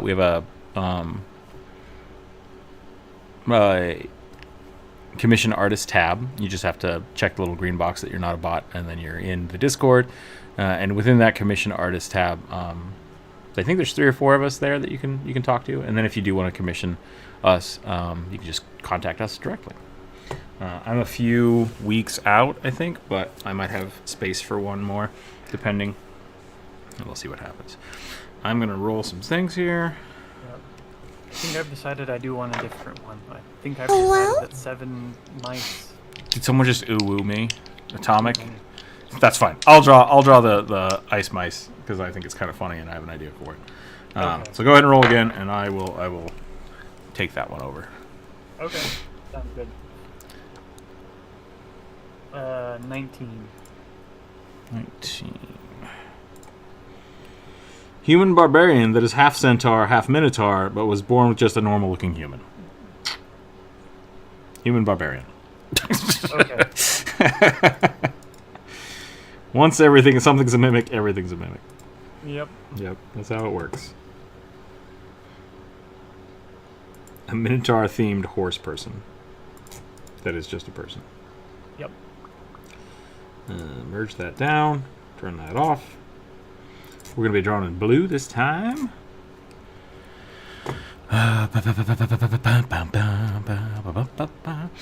Also, just as a point of reference, Druid is not currently doing commissions, but I don't know. Bully him into it. yeah, they're slowly bullying me into it. Bri, welcome in. Hopefully I will start taking commissions in about a month, maybe a month and a half. I have been planning on starting Sign up now. mid-February, maybe early March. Bri, welcome in. I am also not sure if you put one on the list. You would have to check. I don't have... Ooh, maybe I do have it up. Let me look.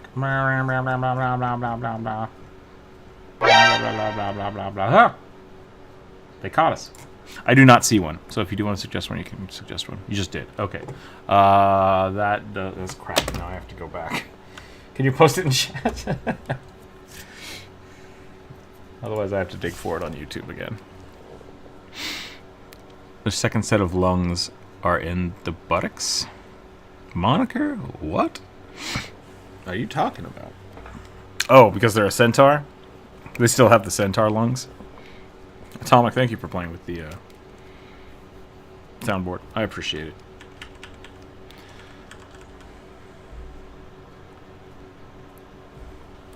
Iconian race male sorcerer from Star Trek. Cool, okay. I'll put it on the list. Super science race. Nice.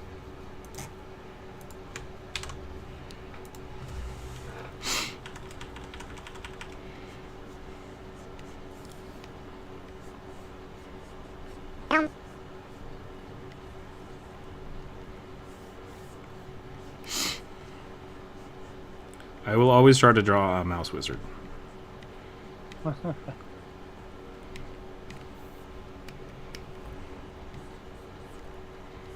might turn it into a magic card, who knows.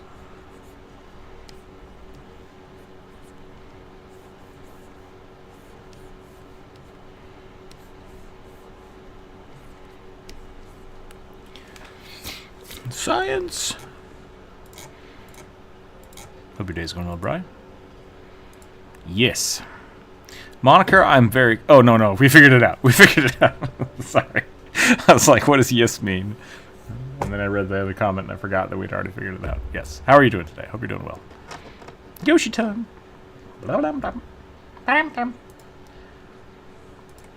Wahi.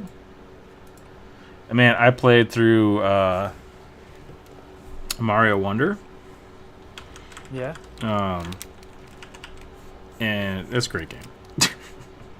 I very much dig being able to play Yoshi. Just as Yoshi. Like, it's awesome. They did a great job of letting the characters be overpowered. Because, like, Yoshi's designed as, like, a little brother mode or whatever. Yeah. And, like, that's a lot of fun. It's a lot of fun having someone that's just like, yeah, I'm Yoshi, what up? You can't kill me. You can't kill me. I'm invincible. I eat everything on the map. That looks super cool. I very much did enjoy watching Game Grumps play Mario Wonder, or have been very much enjoying watching them, just because, like, Dan as Blue Yoshi eating everything on the map and pissing Aaron off to no end is such just delightful comeuppance.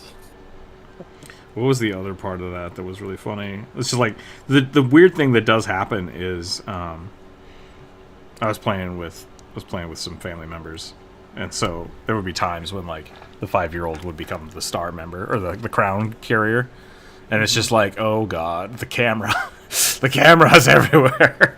Yeah. And so I do think that there should be a means of maybe wresting control from certain people, but other than that, it was fun. It was really fun. Those are really cool, Brian. I have not seen these.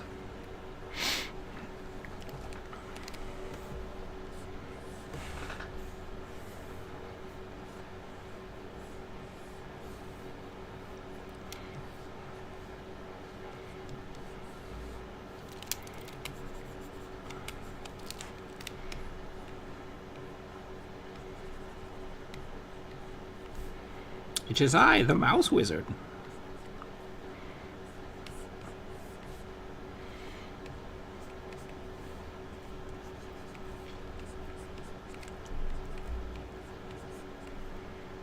My brain just defaulted to thank you for playing the Nintendo 64, who's next? And I don't know why.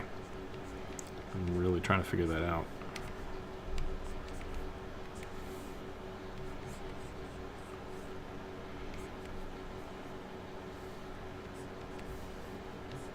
That is a time from a bygone era right there. Yeah.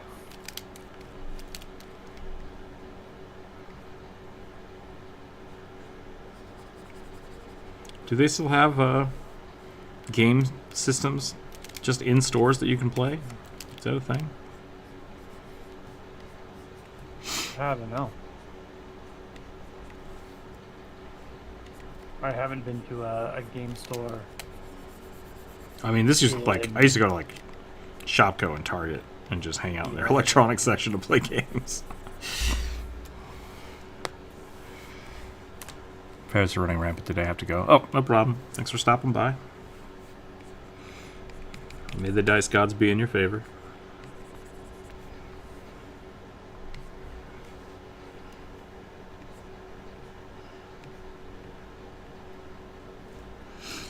I'm thinking. Yesterday I was drawing the Mothman, little moth bard, and I gave him extra limbs.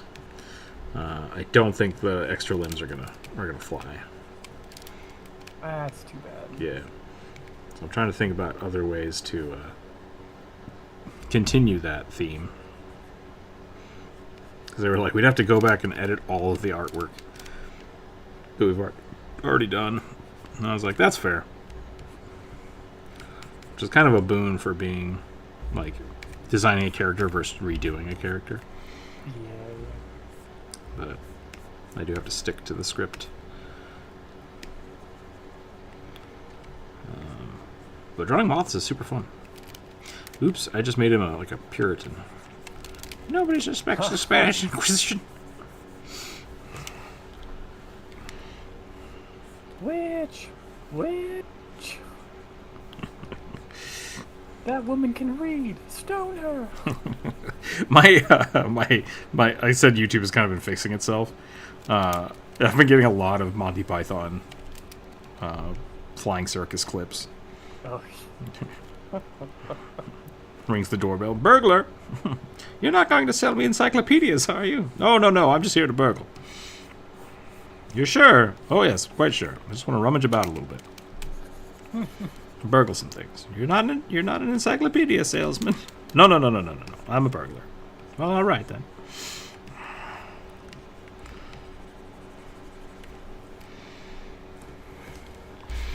What happened to the demo game system in the stores? The only sanity way when forced to go shopping. Right? Yeah. I'm sure my mother was very happy to just leave me in the electronics section for, an hour. It's great. I think some McDonald's still have their GameCubes. And I recall seeing a Switch last time I was at Best Buy. Interesting. I worked at Target for a couple of years and kind of moonlighted in the electronics department when they needed backup. And they had a PlayStation 4 shortly after that came out. But they didn't have any other systems up as far as I remember. And I think I definitely noticed kids getting left there to entertain themselves fairly often. I also witnessed a lot of kids who would just leave their parents and show up there, and then we'd have to find them. we'd have to find them because yellow alert, missing child. Jeebus.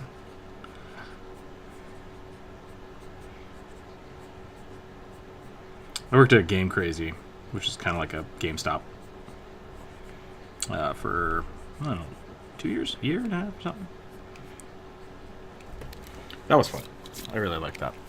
But it was a lot of people that was a game store, so people would just come over there and hang out there for hours. And it's that's cool. Yeah. Where do you guys live? We don't have those down here. We live in the 2000s. The early 2000s. Yep. This is not a location thing specifically. This is a different period in time. Yeah. When I was young, there was a Target. I don't know, 10 miles from my house or something. And so every now and again, my parents would go there and shop for 2 hours. And so I would get to run in there, and they had a regular Nintendo. Game Boy. A regular Game Boy. Not a Game Boy Color, not a Game Boy Advance, a regular-ass Game Boy. And it always had... Gray brick. Yep, it always had Link's Awakening in it. And I beat that game at that store. I would just go there and I would play it. And then I'd have to try to beat the game again. And, every now and again, you'd get there and someone would be halfway through the game, and it's just fuck yeah, and then you'd keep going and you try to see how far you could get. Try to have your own save file, but then other people would erase it. And you're just damn it. So yeah.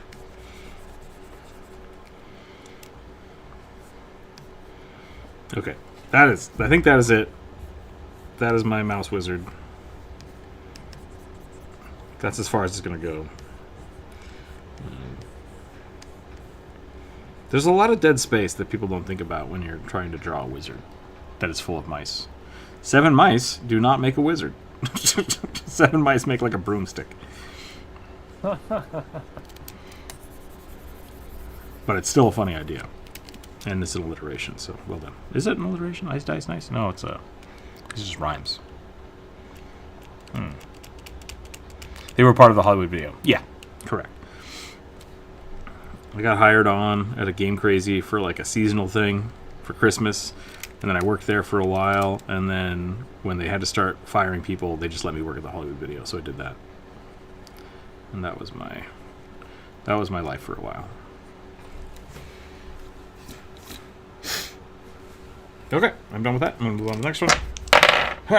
12. A Warforged warlock with a male figure who has yellow eye lenses, like cameras. Mostly black carbon steel frame, silicone muscles, instead of gears and pistons. Okay, so more with like a cyberpunky robot. We can do that. Why can't I erase this? What's happening? There we go. Delete row. Okay.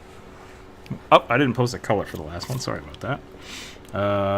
We'll do another dark blue. I think that'll work well for this. Let's add another pole.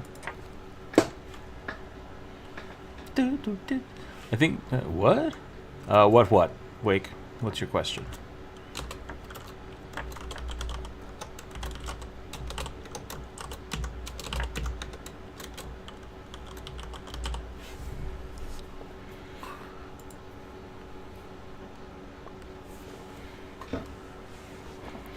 Please clarify.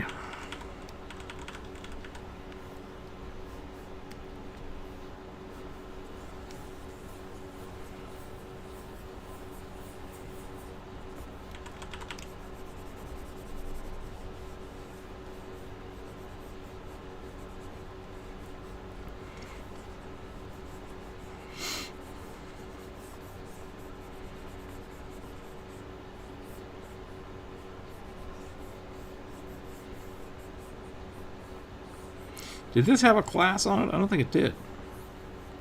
Say barbarian? Warforged Mine warlock. Okay. Yeah. Mine was barbarian. Got it. This is a warlock. We're going to go a little skinnier.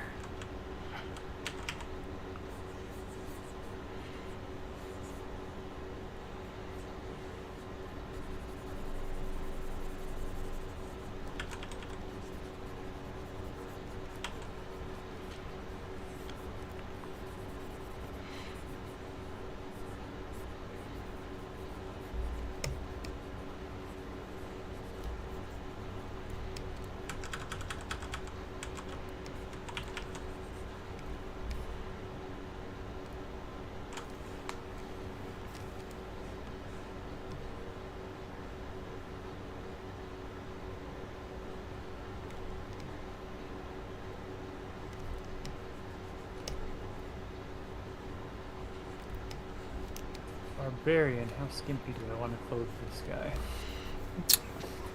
Keep his dangly bits covered. Yep. Where can I submit my character concept again? Winterlord, you can just suggest it right here in the chat. Like, we have a community post set up, but because it's already Wednesday, if you post it there, I won't see it until Friday. So you can post it here in the chat, and I'll add it to the list we have. Yeah, or on YouTube. Those are kind of your options.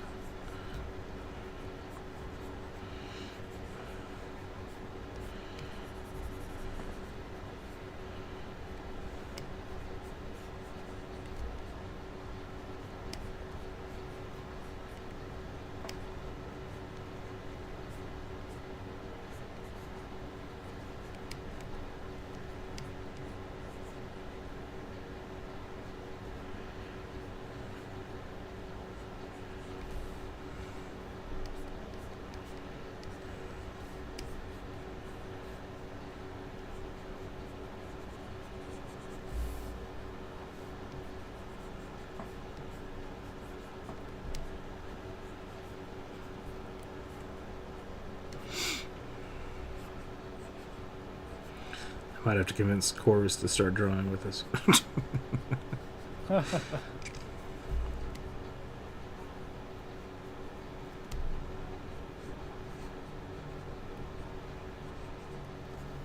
So that we can get through them all? Yeah. We have so many. You get out of the call, though. Yeah. Corvus, get back here. And Corvus has also told me he doesn't want to draw, so it's fine. Yeah. Just making stuff up. Maybe we can get another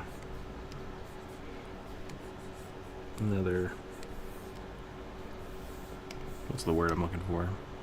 Guest artist?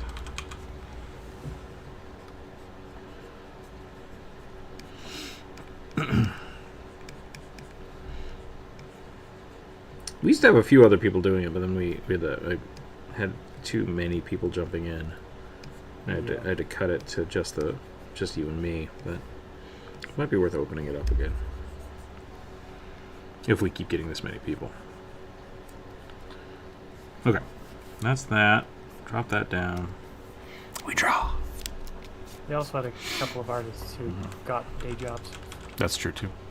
Winterlord, just so you know, the rules are 1 sentence, maximum, race class, no mimics. There we go. Koatoa Mori eel that uses coral as a trumpet. Alright, it's on the list.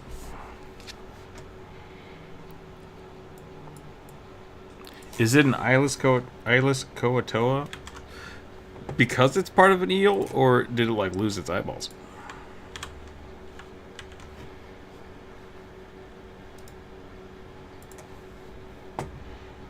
Is it supposed to not have eyeballs? Yeah.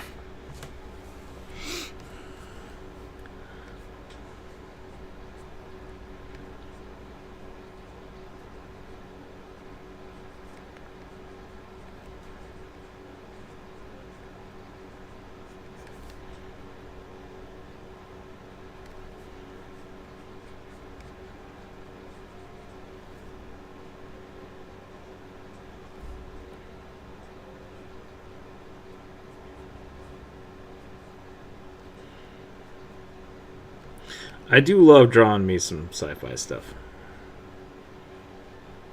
Just feels good.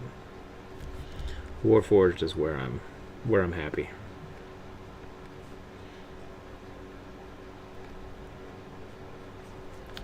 I mean, I like drawing all of them, but Warforged have a special place for me. I don't usually draw eyeballs on them though. So that one's gonna be a little different.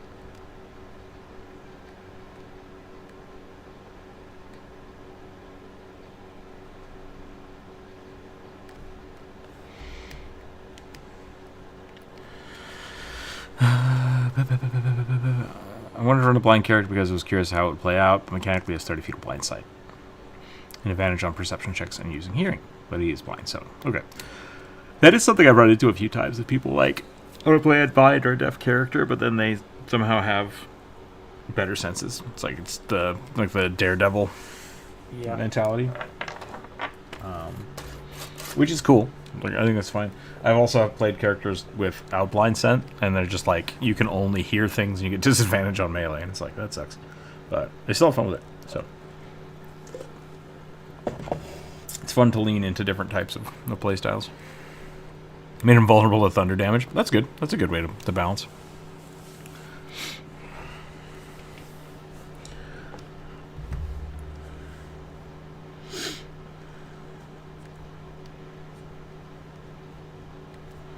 Yeah. No shade. I like it.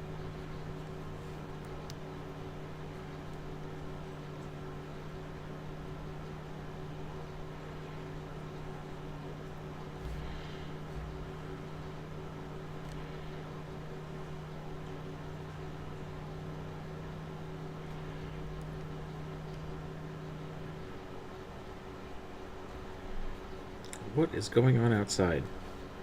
Someone's either like using a leaf blower or just chainsawing nothing. I don't know what's happening here.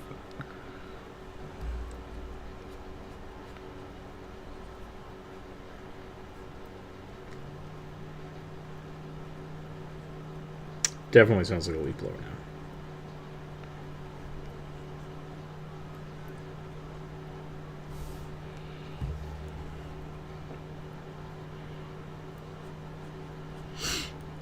I've got a beef with robotics lately. It's probably a stupid beef because I don't know what the hell I'm talking about. But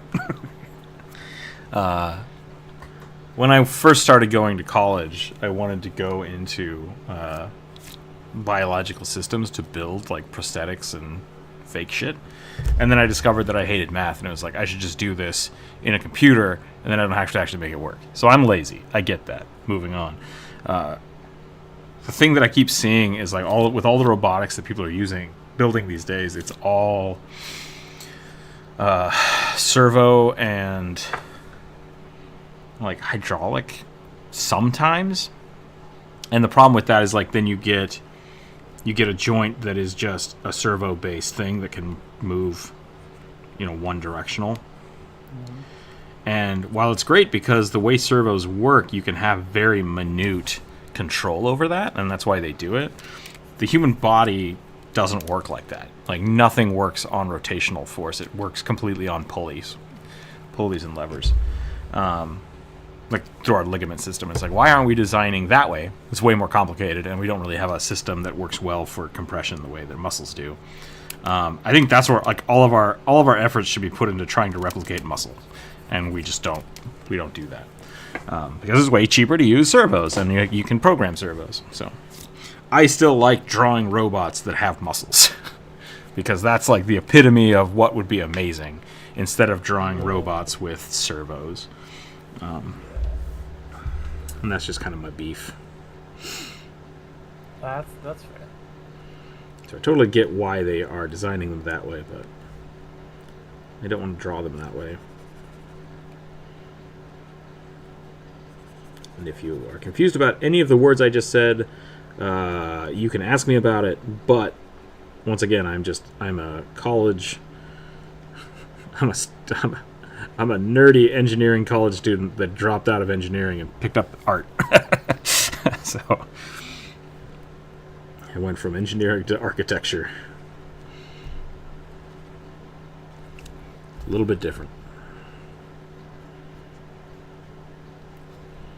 You're a real civil engineer's nightmare. Yeah, I've thought about like emailing him about that.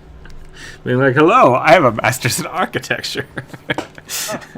The way you build bridges is stupid. Just like starting a beef with him for no reason. There's also my beef because beef is muscle and not servos. That's fair. Talcor, touche. Servos are like flat limbs, right? I don't know if you're teasing me or you're actually asking a question. So I will answer it as if you are answering a question. Servos are essentially like rotors. So you have a tiny motor, and motors work by creating electrical fields that make something spin, right? And servos essentially are fine-tuned enough that you can have not just like you flip on a drill and it goes. Servos are you can program how much direction goes. So you can say instead of turning on the switch makes it rotate continuously, don't allow the fluidity of motion muscles. Yeah. Clockwork, or maybe even clockwork would allow.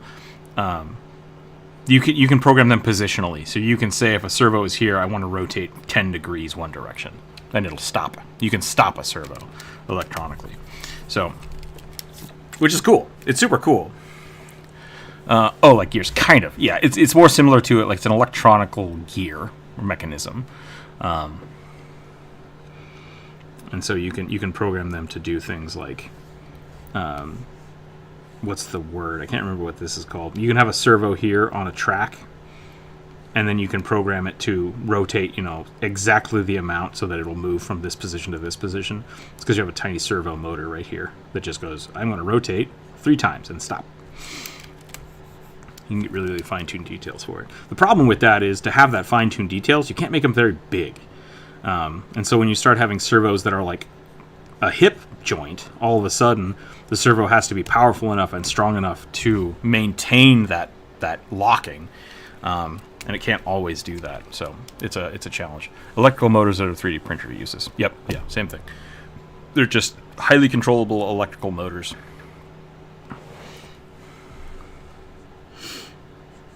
And then with the practical applications of engineering, you can change that rotational force into, like I said, with the actuator. Is the actuator the right way to say it? I think so. You can turn that into a linear motion. You can turn that into rotational motion.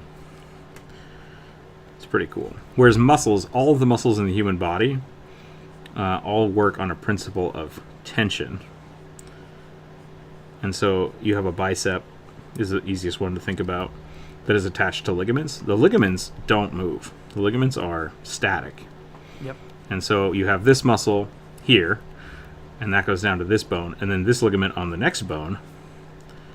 And when this muscle contracts, it actually gets fatter. It goes whang. Yep. These two pull, and now this arm moves into rotational energy. So all of the muscles in the human body are contractors that transfer.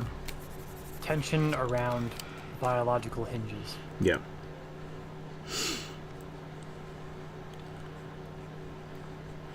And so you can replicate some of those motions with a servo, but you're not going to have the same amount of like strength that you would have doing it the other way. But part of that is component wise too. Like a servo's weakest point is usually the gearing that it's connected to, because you want that to fail before the motor destroys itself. Yeah. And so while you can have a servo definitely stronger than like a human hand's grip, alternatively, if you have a servo pulling something like it would with a muscle fiber, like you can tear the muscle fiber too. So why art? Because I like art. Art's fun. I get to create all kinds of weird stuff, and I don't have to worry about the math. Yeah.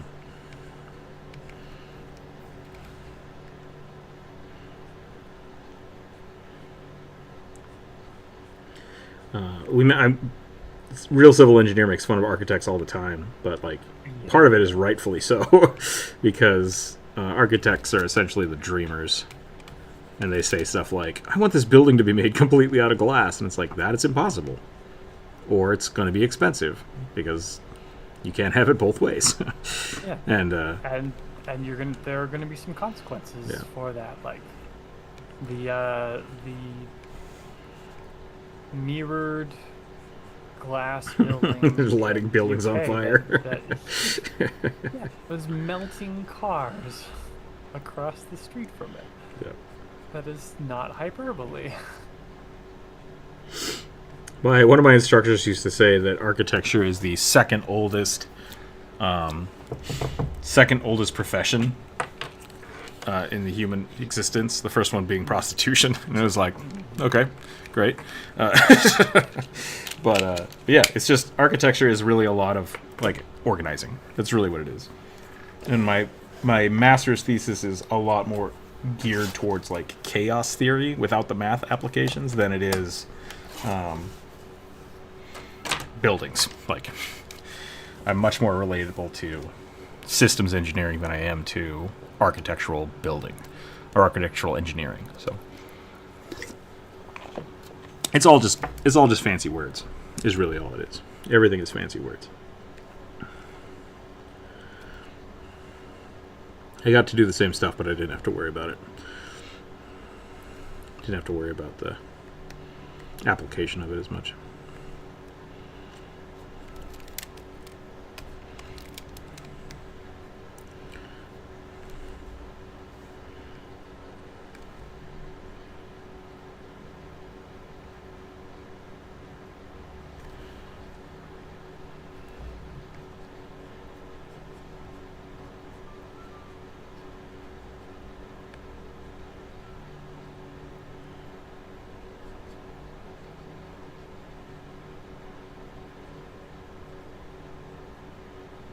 I can't remember what this guy was. Oh, Warlock. I wanted to give him a big, like, rune-covered shawl or something, but only on one side, so I might do that. I don't need cloth. I just need, like, a half cape. Druid, what is up with the skirt function in Pathfinder 2nd Edition? The armor kilt? Yeah, because I noticed that they added that now. So, like, I could have my plate mail or my half plate and just turn it into a skirt, and it seems like it gives it shifts over one of the armor to dexterity. Is that its only intent? Is that all it's for?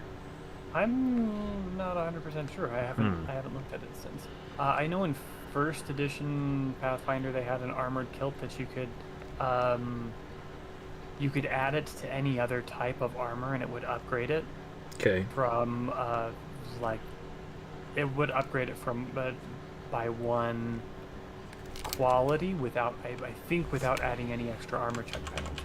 Interesting. So you could have a medium armor breastplate, and then you could add an armor hilt to it, and that would increase it to heavy armor, and without increasing the armor check penalties. Weird. But I haven't seen what they did first 2E yet. Do you follow Dammy Lee on YouTube at all? I don't. I really enjoy her architecture and science fiction essays. Cool. I'll look into that. Did going to school for engineering help you in art at all? Also, hi, I'm new to your streams. Welcome in. Welcome in, Mariah. Yes and no. Like, so I only did engineering for about a year before I switched over. And the big thing with engineering, and especially with what I was doing, because it's systems engineering, so it's a lot more of geared towards understanding why things work a certain way and finding ways to fit into systems. So biological systems engineering is the same thing of like we need to test the water to see how that's affecting things around here. How do we deal with flow? How is it going to affect larger scale things from small things? So that principle and that thought process did transition over to my architectural engineering stuff, or not architectural engineering, architectural degree, because that is what I kept focusing on. It's a lot more based around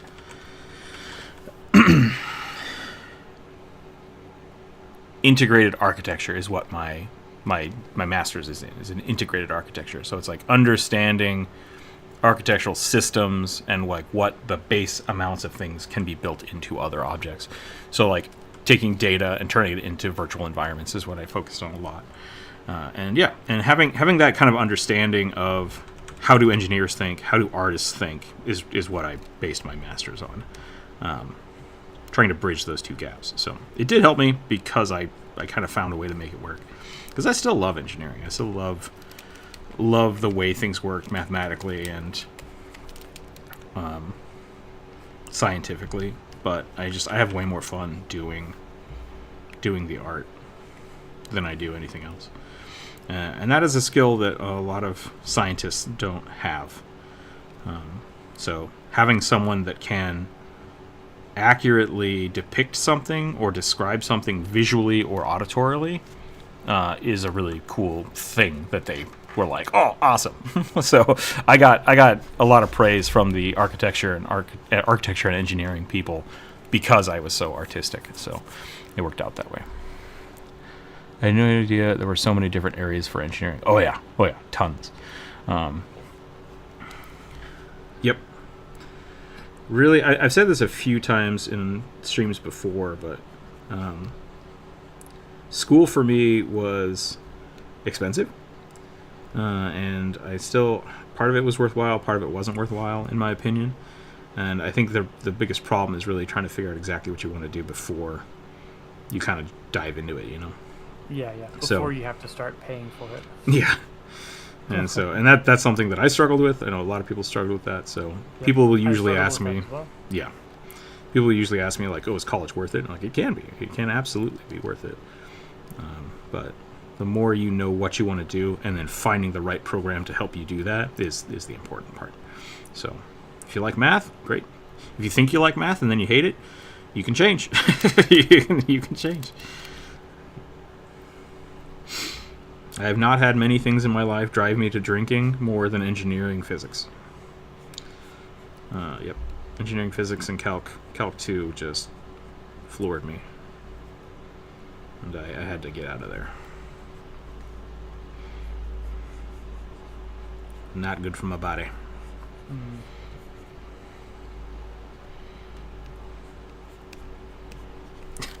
I remember one of my computer science teachers was very confused. He's like, "You're not a computer science major?" And I was like, "No." And he's like, "Because you're kind of a natural at this." And I was just like, "I have no idea what I did.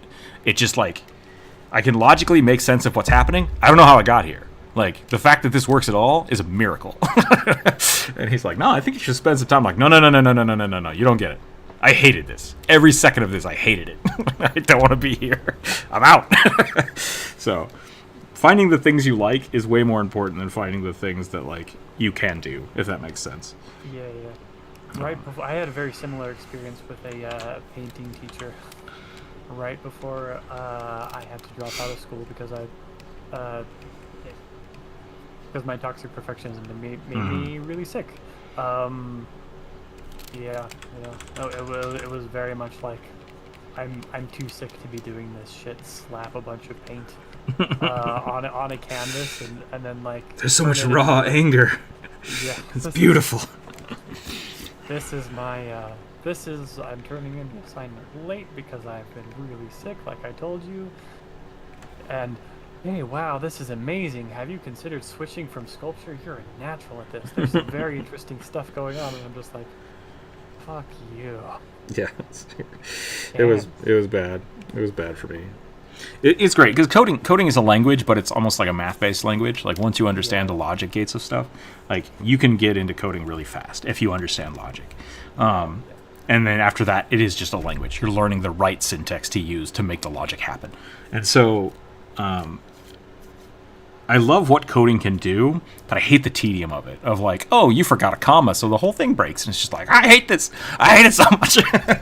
Like, nothing about it is fun for me, but it's something that's like, I don't know. Yeah, trying to find... School for me was a whole bunch of that, of just like bouncing around trying things and trying to figure out what I actually liked.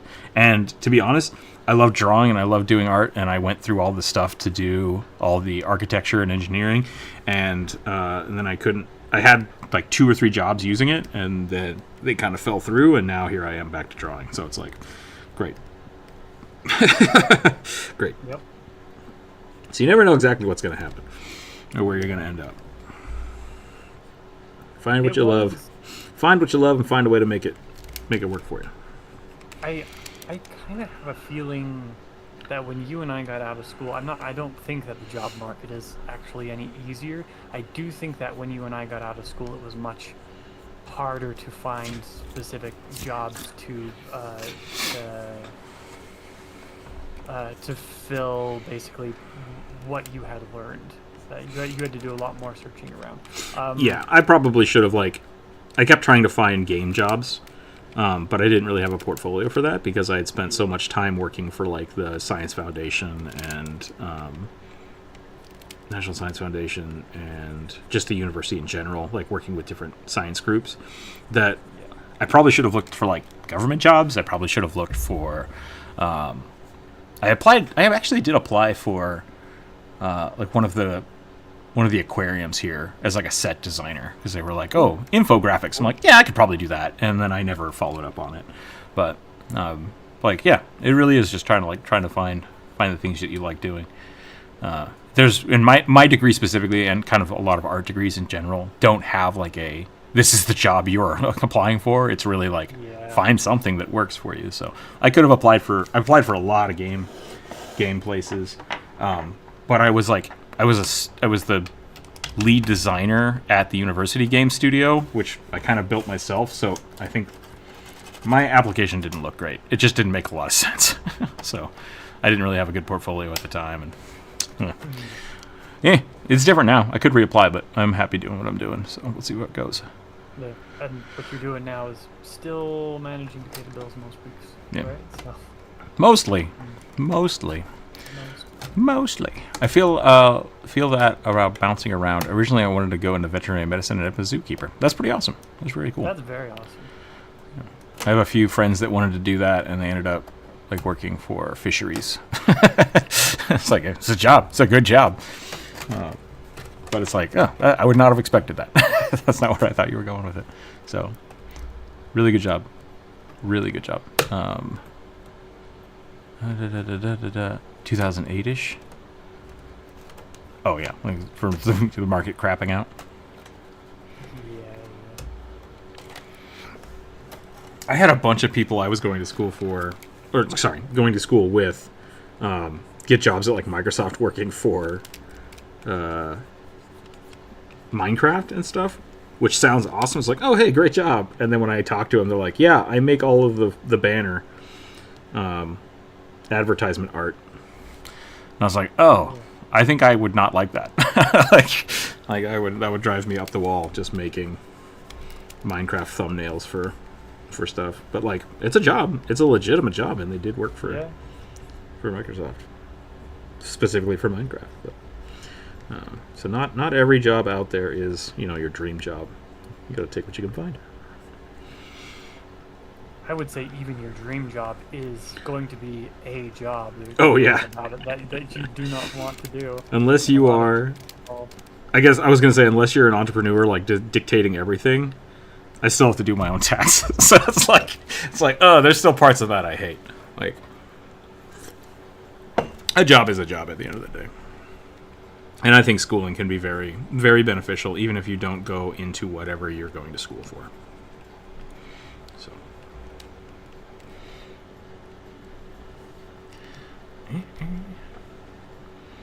There have been days that I really wish that I had stayed with the cabinet making, like the carpentry job that I had. Oh, yeah. Out of high school. I know a guy that does that, and he's missing one of his thumbs. So, take it or leave it. I understand the risks, but also like that's a legit job that pays pretty well, and there's a consistent market for it, and you make stuff, you're active, you're doing stuff, traveling around, meeting a lot of people. Sure. There's a lot about it that I think I would really like. I'm saying don't worry about the FOMO of it, because you have no idea knowing where that would have actually taken you, right? That's fair. If you want to get back into it, make some cabinets. Yeah, I probably could. You could, go for it. You can always. That's the cool thing about construction jobs, and that's why I went back to kitchens. There's always construction and always kitchen jobs if you're willing to do the work. Like most times you can find. I mean, you might have to move, you might have to change the thing you were specialized in, but you can usually find some work there if you have to.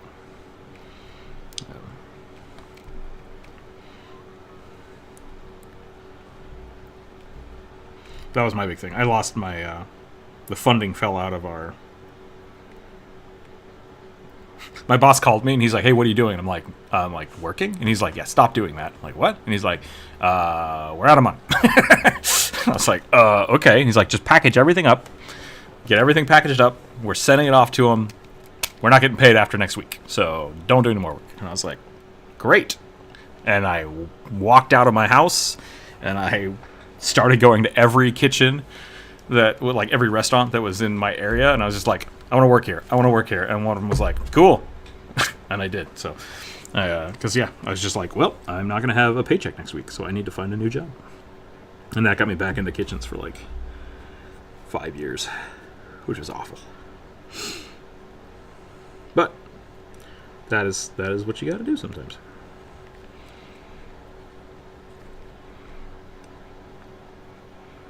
I had this really kind of funny experience while looking for jobs while I was working at the kitchen. I ran into somebody that I knew, like, through somebody, and they worked for infographics at a hospital. And I was like, that's awesome. I can do that. I've done that before. I can do that. I'll go talk to him, see what I need to do, what I need to develop and set up. And what had happened is the person that was having us meet told them my experience about working for the university and working for NSF, through NSF grants and stuff.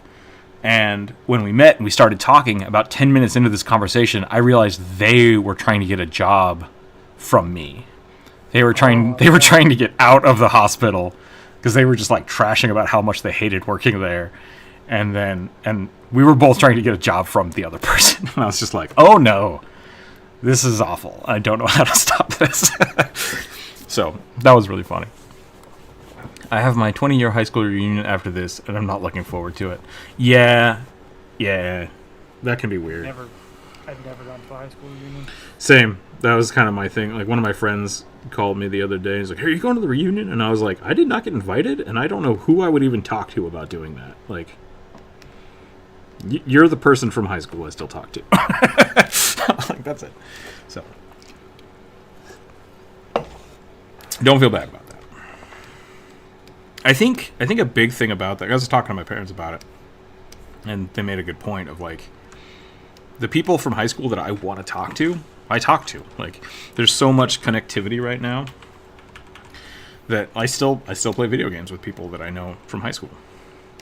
And in my parents' age, they didn't have that. So, like, if you didn't connect with them at a reunion, you just wouldn't see them. Like, you don't have their phone numbers, you don't know people, you don't have a way of communicating.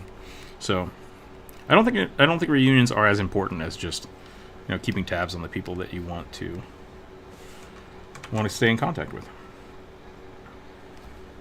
I was generally treated so shitty in high school that by my senior year, there were people who I legit treated me like they thought that I was going to shoot up the school. No comment. I would. We don't talk about high school. Remember? I'm just saying I would not have, but there's a reason nobody has invited me, and there's a reason that I don't talk to anybody from high school. Mermaids. Sorry. No, it's fair and accurate. I think I'm done with this. I think I'm done with this guy. I kind of want to put.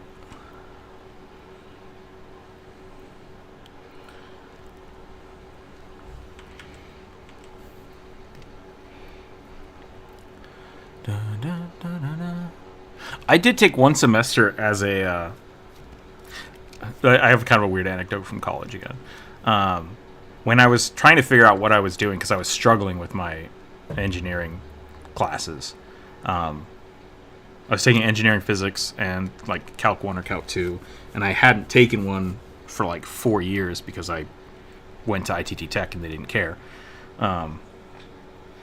That I was just struggling straight up. So I was trying to talk to my advisor, but he had this really, really thick accent and I couldn't understand him. And so he was trying to explain all of these like upper level engineering things to me, and I was just like, I don't know what you're saying. I'm so sorry. And I felt really bad about it. But then all of the stress that induced after I actually switched to broadcasting for one semester because I was like, I want to make movies and stuff. Maybe that'll be more fun.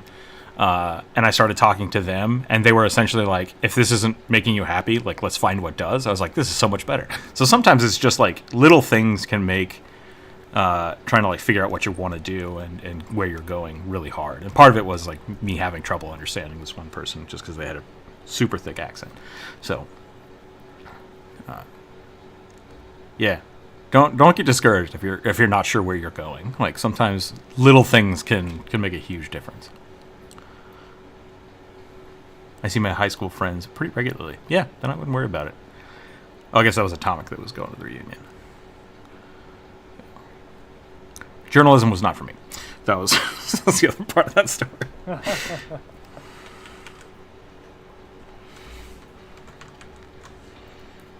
But now that's kind of what I'm doing. I'm making YouTube videos and live streaming. So life has a weird way of coming back around. Yeah. It is kind of the funniest thing, because when I was in high school and just even younger than that, the big thing I always thought I wanted to do was be like a cartoonist or an illustrator, write comic books. And so I initially thought like, oh, I should go to school for art. And I kind of got turned away from that, talking with like advisors and stuff, because they're like, you do not make any money doing that. Just heads up. And I was like, ooh, well, I don't want to do that. And they're right. You don't. But like my entire life of like drawing all of my life and doing like making movies and stuff, like my parents got me a really shitty camera one year and I used the hell out of it. like that followed me forever, but then I stopped doing it. And then in college, I like kept using those skills to do other things, like make 3D models and stuff and make animations with that. And I kept doing that and playing with it. And eventually, after I graduated, like I just came back to it. So staying with the things you love can always be good, even if they're not what you're working on at the time.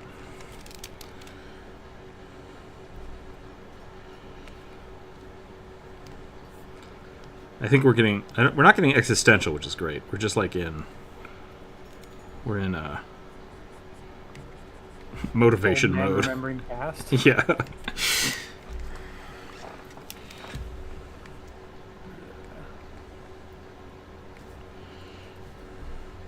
think I'm done with this guy. I want to do more. It's 1:30. We're doing all right. I already had lunch, so I'm not going to stop for lunch today. Druid, if you need to stop for lunch, I totally get it. Don't worry about that. I'm doing okay. I had a late breakfast.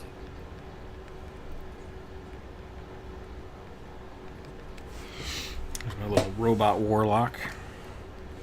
Pretty happy with that. We're going to roll on to the next one.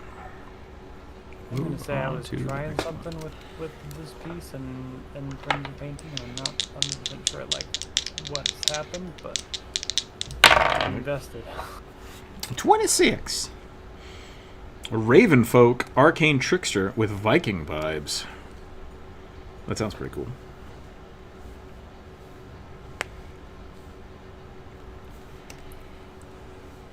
What color are we doing this time? More blue! That works out.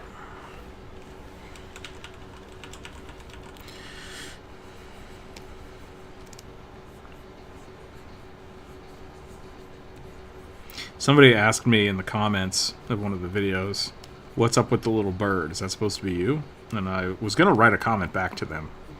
And then I was just like, eh. Should I respond to those kind of messages? Yes, it's supposed to be me. Is Kermit the Frog supposed to be Jim Henson? I haven't named the bird, though. So, it's an interesting question. What are people's thoughts? Should the bird be an avatar? Is the bird just funny? I think people respond better to the bird than the mask, for sure. Yeah, I think that the bird is both funny, but like I also have been thinking of it as an avatar. I think the mask, it was clearer that it was supposed to be you. Mm-hmm. And the bird kind of just appeared one day, which was a little bit confusing, but it's definitely the bird addressing the camera, so Yeah. it's not that hard to figure out. How do I give a bird Viking vibes? What about second lunch? Second lunch is good. This one is mine? Okay. Okay, Atomic. What do you think about when you say Viking vibes? Because like I can't give it braided hair, which is one thing I always go to. Tattoos might work. I could put tattoos or like runes on the beak. I like that. I was gonna go for like hand axes As a rogue. instead of daggers. What else? What else would be Viking inspired? We got like the helmet. The helmet's pretty cool. Not like the horned helmet, but like the actual Viking face guard thing. I love that, but not on a bird.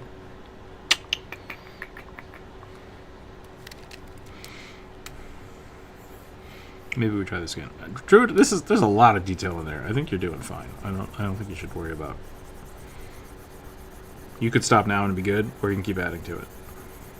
I'm doing highlights currently. All right. Yeah, what do people I think think about the bird? The things that are bothering me are there's problems with directionality and my shapes. It's a lot looser than I usually do, which was both intentional as part of the thing that I was trying, but is also the thing that I don't really like about it, and some of the color relevancy is off to my eye. The gray is muddying it up a little bit, Yeah. but I don't know if it's fine. Like, I don't know if a backsplash would help versus It, like. it, I was gonna say give it a little more blue, but I don't know if it matters.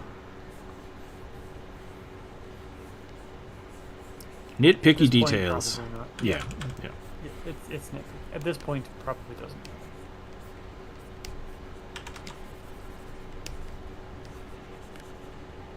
Runes, furs, maybe missing body part from being like Tyr or Odin. Axes are good. All right.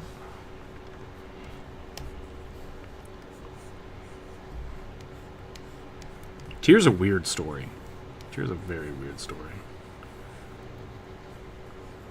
Don't you bite off my arm. I'm not going to do it. Don't you do it. I'm going to do it. It's like, don't. I'm going to do it. I told you not to.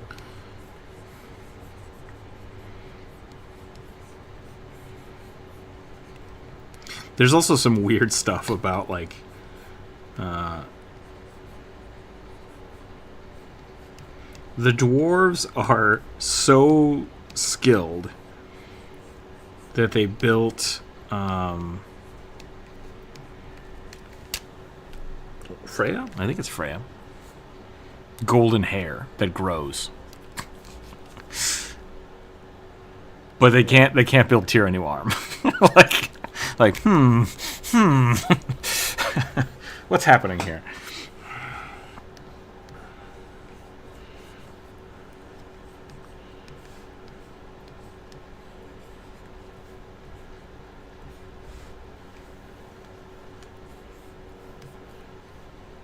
It's alright, I'm taking over your space. There we go. It's fine.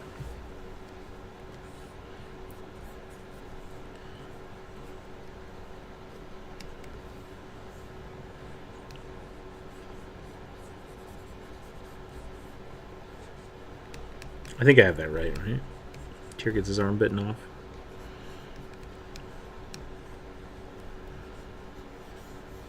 I think so. When he like intentionally puts it in Yeah. like a wolf's mouth. Made her the goddess of wheat.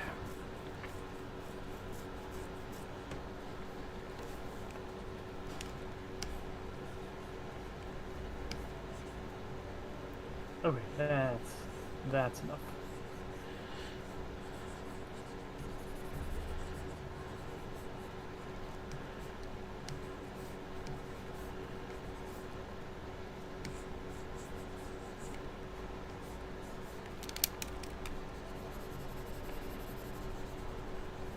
Alright, how many we got left?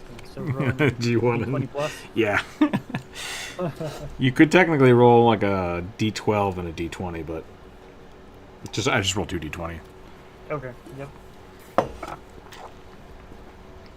7. Cool.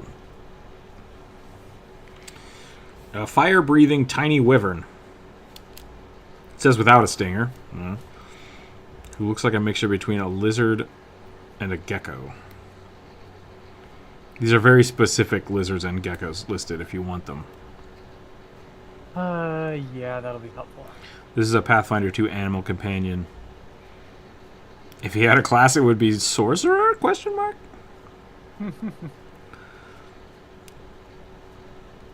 What are the lizard species? A Draco Volanus, V-O-L-A-N-S, flying lizard, Draco Volanus, and a gold dust day gecko, Felsum Laticode. Oh boy, I'm just gonna send this to you. I'm just gonna send you the whole thing.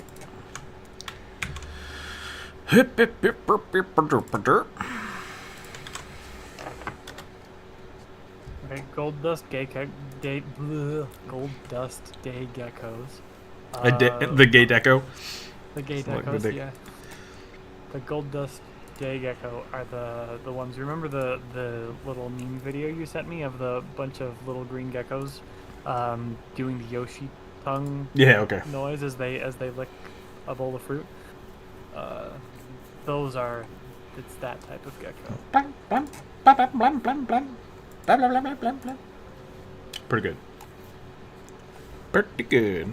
Alright. I gotta reopen up all the chat now. In the wrong chat. There we go. Sounds like a familiar version of a salamander. Yeah. A Kenkuro could have blades shaped like feathers in their hands. That could be pretty cool. Oh yeah, I put his hands down and now I can't see the axes.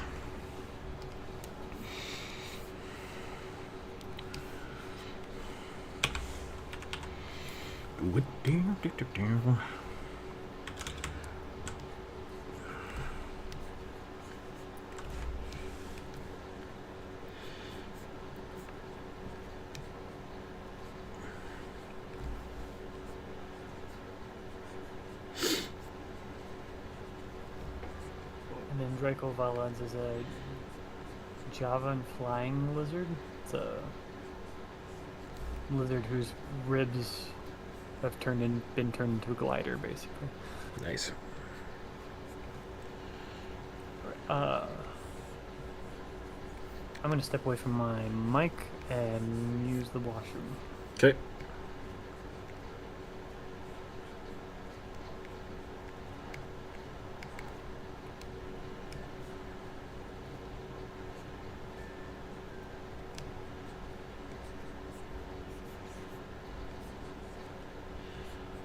What kind of pants do Vikings wear? Leather? Do they normally have a skirt? I feel like they have a skirt.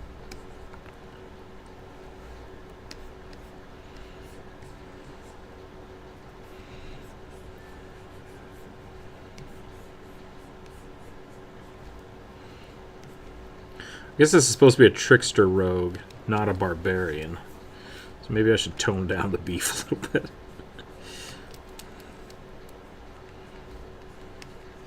Make this more of a mantle than anything else.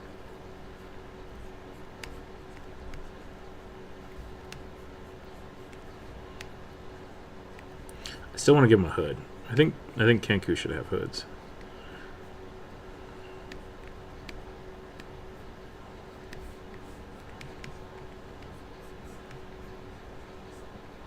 Especially if they're a trickster.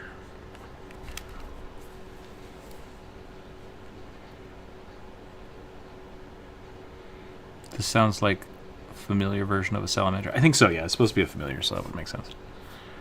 It would make sense. Let's get some different music going in here.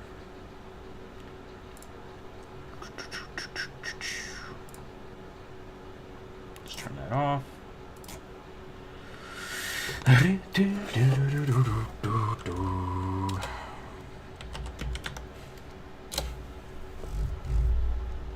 It's going to take up a whole chunk of the screen.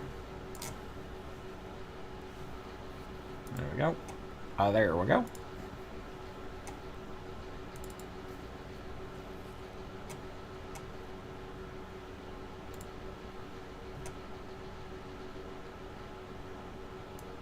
There we go. Okay.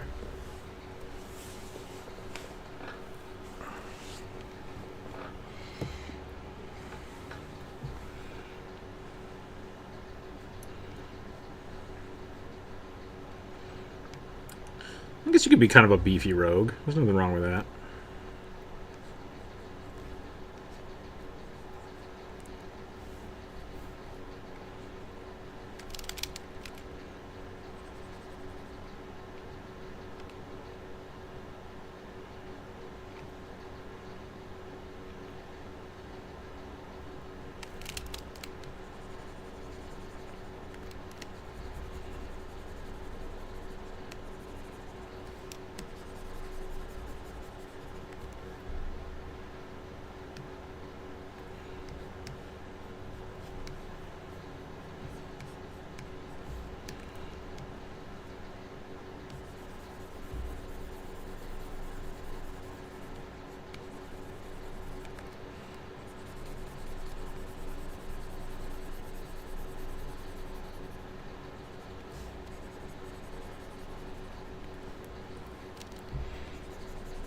Okay, let's try that. Let's kick that down. Make a new one. Bye, everyone. Have an awesome day. Be safe. Yeah, thank you, LG. You as well. Stay warm. We'll catch you later.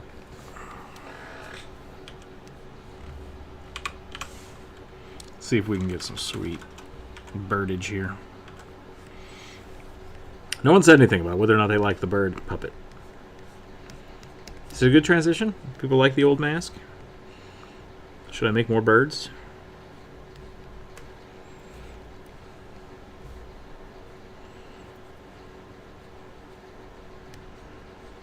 I think it's a good transition, but I'm biased, so. I think it was a good transition. I've been hesitating to like swap my face out for it as my icon, but might make people. It's a little more recognition. You love beaks. Fair enough.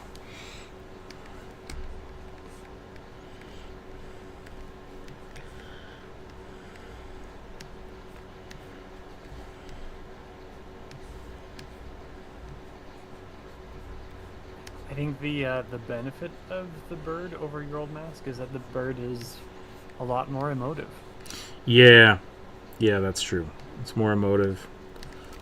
It's a little more cartoony. I can fiddle with it a little more. I was thinking about trying one with a separate head. So I can like move the head and the body separately. But I haven't gotten that far yet.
Plague Dr. Rook might look cool though.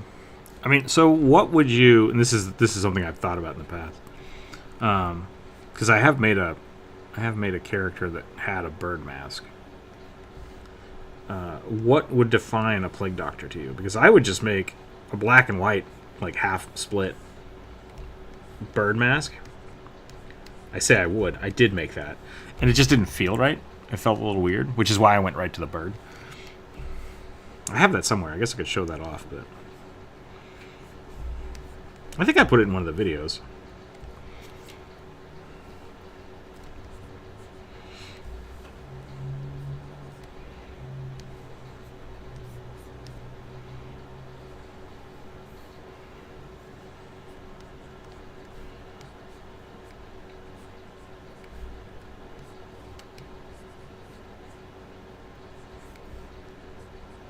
The only thing think you missed out on with the bird is potentially a narrative reason to have it or to have the change. Like you could have potentially done a YouTube short about being polymorphed into the bird, which I think would clarify some things. I think I said something like that in one of the videos. I have to think about it now.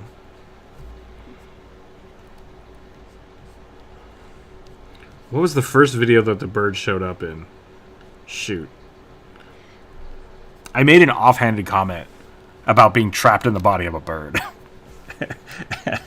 For that specific reason, and I didn't. I just let it go, and no one said anything about it.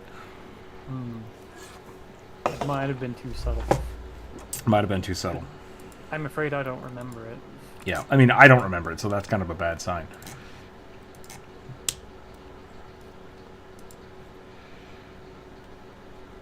Maybe it was a short. That could be why. Yeah. Weird offhanded comment. Oh, it was. I think it was a. It was a A failed wish spell. I think is what. Gotcha. I think it was the wish spell. I'll have to check. But you know how I love mystery.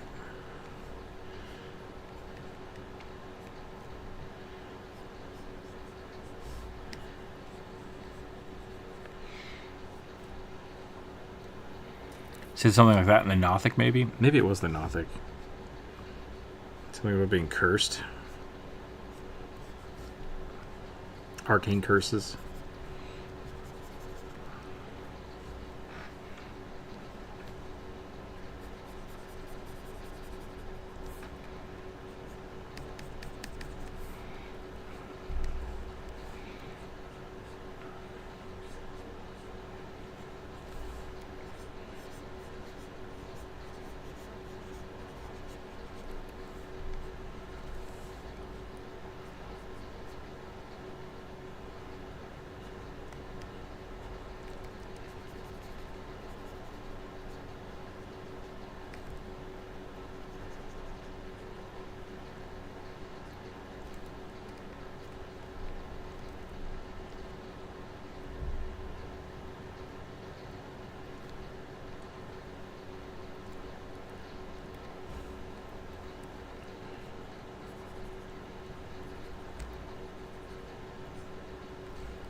I think one of my favorite elements from Hades, we were talking about that maybe yesterday, I'm not sure, Yesterday.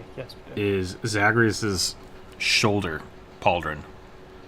Yeah, the Cerberus pauldron. Yeah. It's such a subtle nod to like the storytelling, right? Yeah. I love that. I love that about it. There are a lot of really good character design choices that were made. I feel the same way about the burning laurel wreath. Where's that? On his head? On Zagreus' head. There, he wears a laurel crown. Okay. And it's always on fire. Does that have a meaning that I don't get? Or is it just a cool design? I think it's a cool design, but it's a reference to victory. Okay. Right, because the laurel crown was traditionally the thing that was awarded to the victor of the Olympic Games. So it has significant meaning in terms of I guess not just a blessing of victory or recognition of victory and strength, but is also often a reference to a hero, I think. Gotcha. I thought you were going to say it was like spoilers, his mom's stuff or something.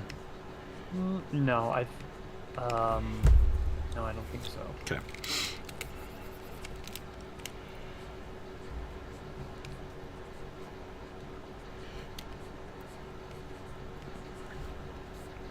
Still cool. It is a good design. I think the fact that his feet are burning and everywhere he steps leaves marks, that is just arbitrary but cool design. I agree. Small touches that really make a character. Yeah. I'm very curious what sort of things were just like decisions made by the artist. That the game design devs were like, ooh, I love that, we're putting that in, that's canon, we have to animate all of that.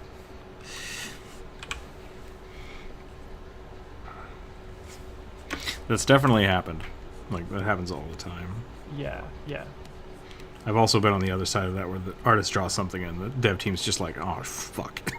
I don't want to deal with that. It's like, make it happen. Whoa. That's too cool.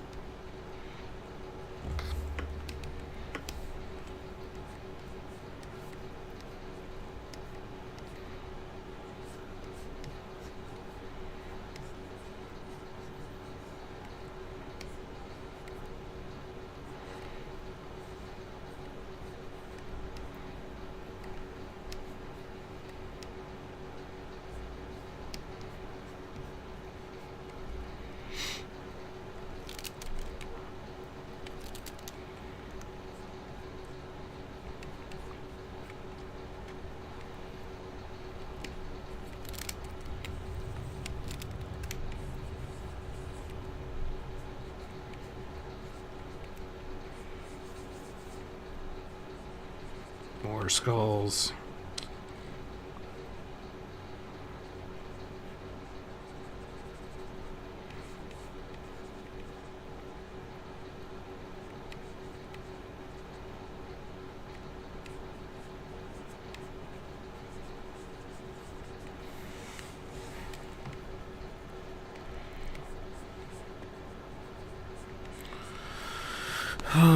Would it be too detailed to have a small raven on each axe? Or give the gloves to honor Hugin and Menon? We could try that. It's gonna be sloppy though.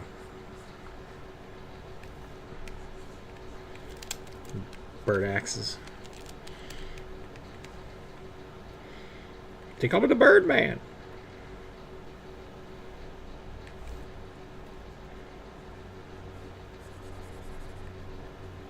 That one looks a little bit like a toucan. Toucan bird.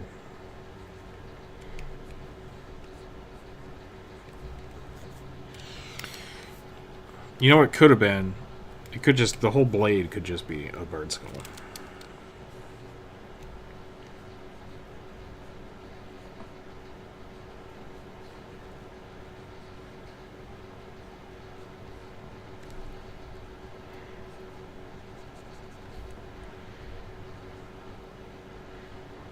Ka-ka-ka!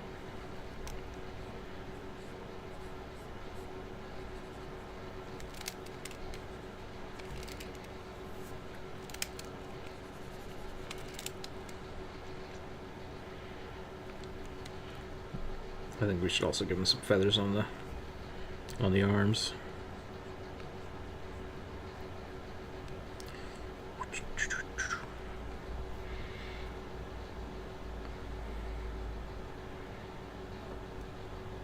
Bird up. I said, what's the word? A bird up. It's the code word.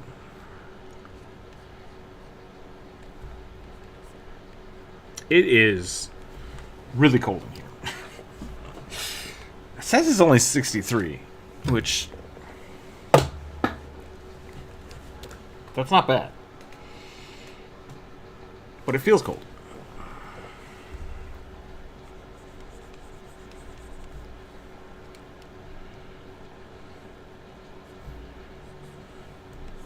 .63 is almost 20 degrees less than where I like it.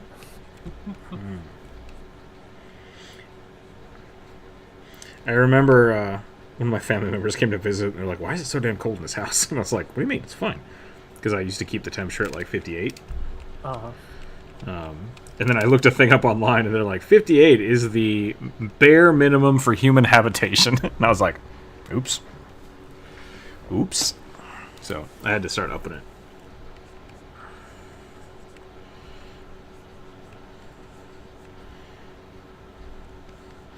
Apparently, if your house is below 53 or 58, you need to shouldn't live there. you gotta do something about that. With the skull axes, it does look way more like troll shaman. They don't look like axes anymore.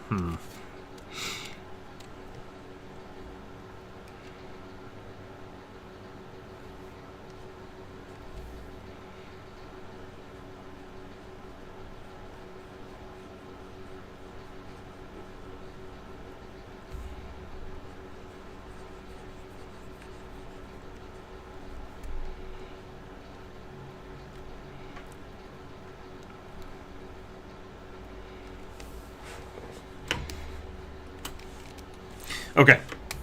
I don't usually do this, but I hate this. So I'm going to completely redraw the axes. I said I wasn't going to spend any time on it, but I'm going to spend some time on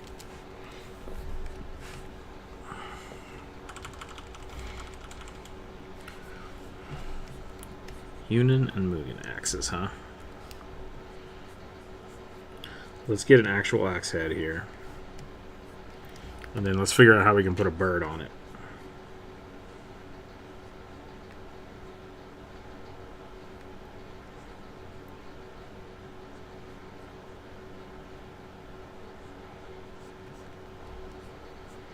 And then after this, that looks way better.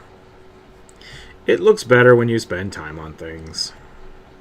It does, unfortunately. I think that's way more appropriate. And then this one, we're gonna kind of hide it. Well, the problem is I've drawn it kind of facing away from the camera. Yeah. So I'm just gonna put it back here. And that's just kind of an oversight on my part. But there's a bird on that one too, I promise.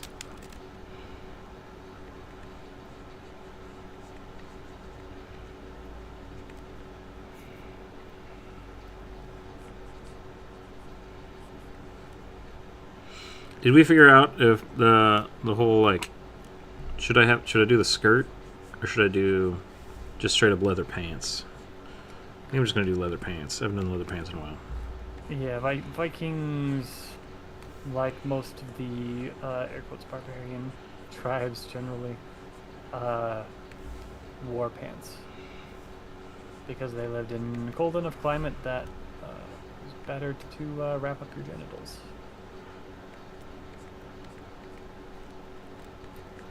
God damn it. No. The way you said that made me think of a very old internet meme.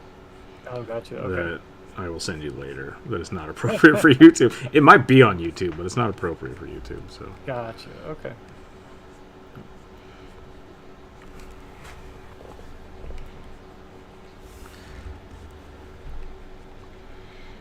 Crazy Jones, hello. Is it cold here? Yes. Yeah, it's 63. What is that? 17 C in my house. It is 0 C outside. How is your weather over there, Mr. Jonas? I am gonna go start a fire. Actually, now that I think about it, because my house. I think the biggest thing is like if I don't have a fire going, my house just feels kind of damp. Mm. And having the fire kind of pulls that chill out. So I'm gonna go do that real quick. Use the restroom. It's 2 o'clock. I'm gonna keep going until probably 3 or 4ish because we have so many. Negative 27 C. Where does Celsius and Fahrenheit overlap? Around -40. Negative 40. Okay. Yeah, I was gonna say because negative 27 is still. It's like it's closer to being sounding like what it would be like here. But I'll be right back. Hang tight, everybody, and we'll draw some more stuff. I'll be right back.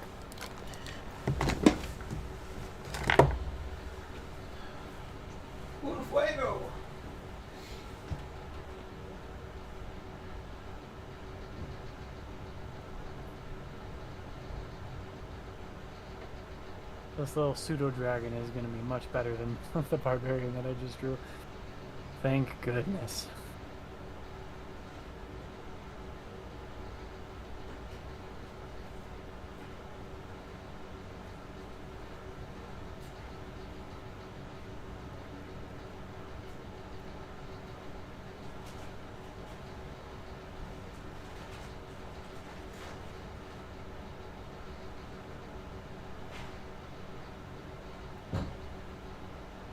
Thanks, Jonas.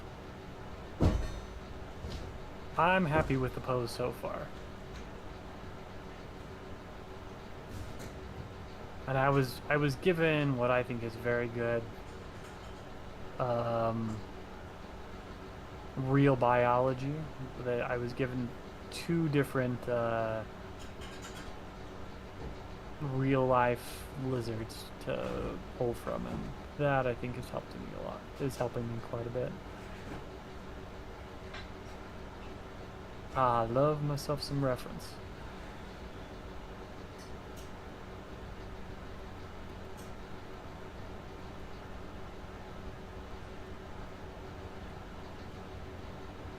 Yeah, thanks. I think I've improved quite a bit too. Although I still move pretty slow.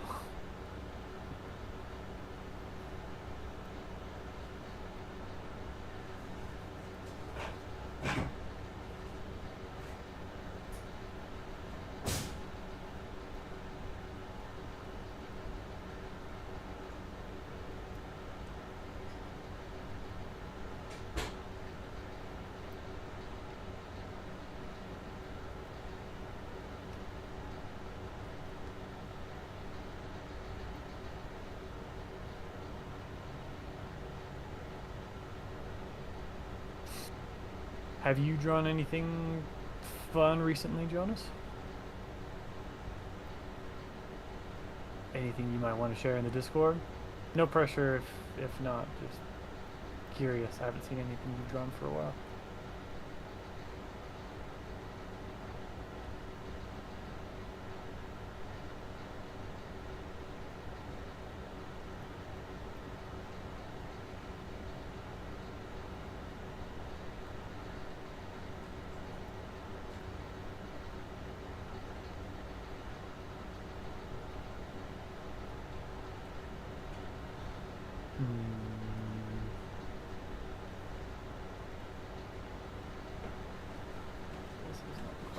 Okie dokie.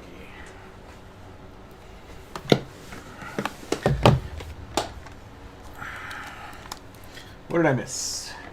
Nothing. Besides the audience running away. Yeah. I just chat a little bit with Jonas. I think we're going to get to see some rare Jonas art. Oh boy.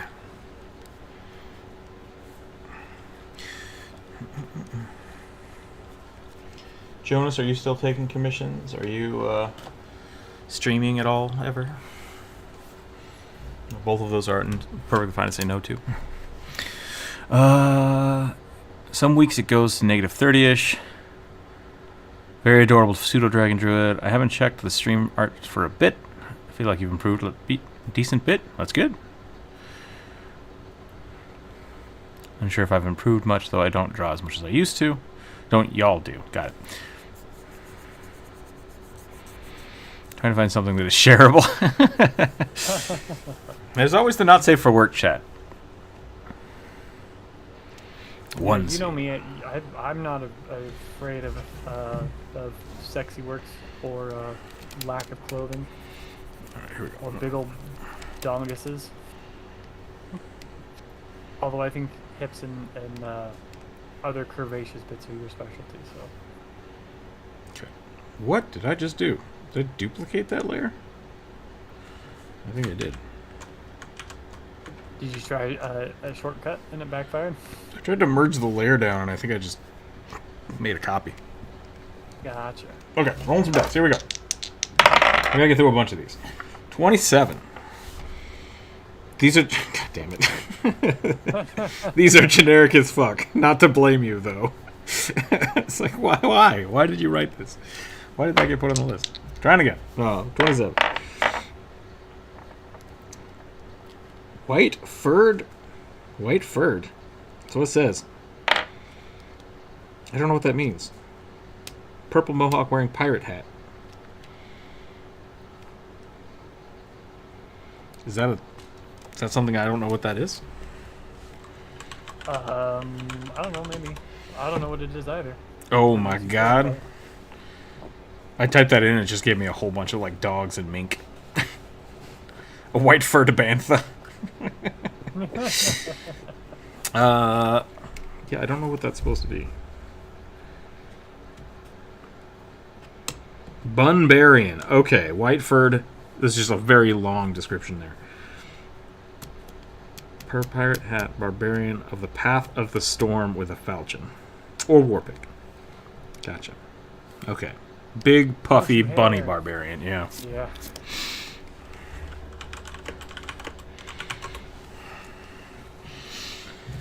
Goddamn rabbits.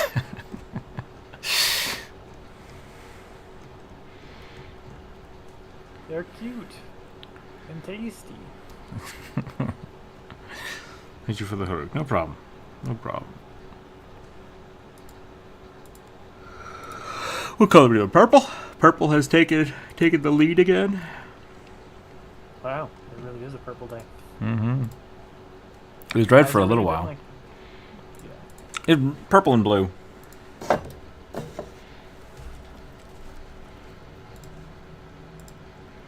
Both of those colors do look better on this background. That's true. That's very true. Okay, here we go. Bunbarian.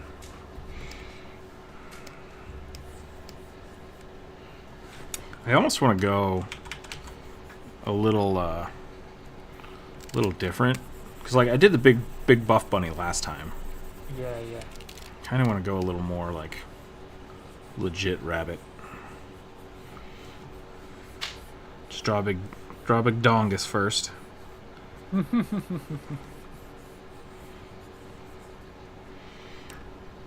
Aggie froze for me. Didn't like that. Too much bunny dongus.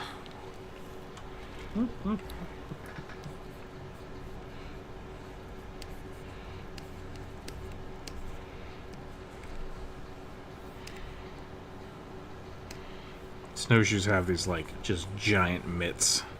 Yeah.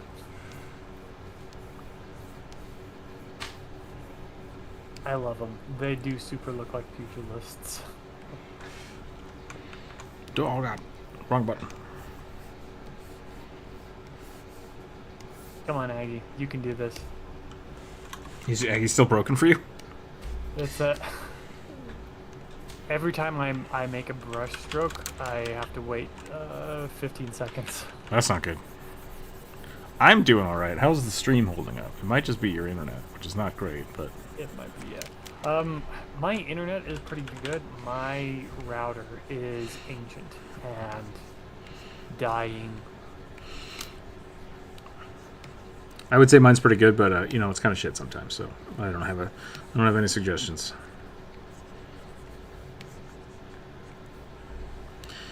Warpick or Falchion, huh? We can do a better pose than this. We can do a better pose than this. Get out of here. Get out of here. Right.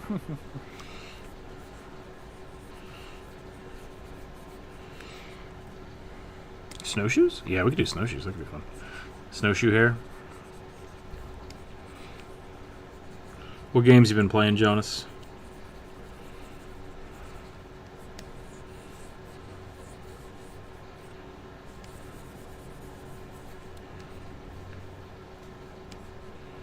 He's supposed to have a hat too, wasn't he?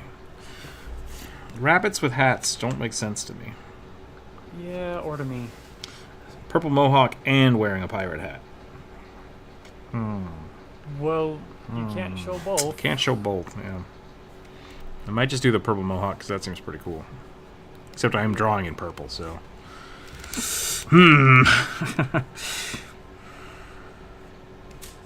Well, they're supposed to be white furred, so just, like, you know, color That's in a true. white background. That is true.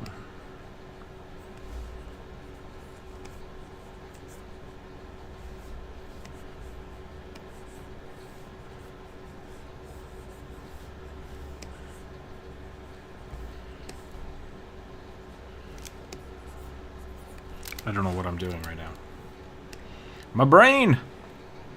3/4 over the shoulder. Yeah, it's kind of over the shoulder from the back. That could be interesting.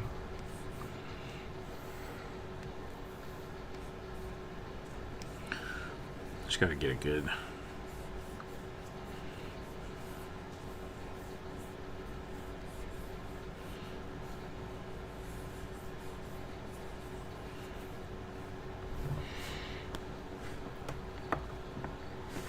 Monster Hunter World, Hearthstone. Here's this Might and Magic 3 Abyss mod.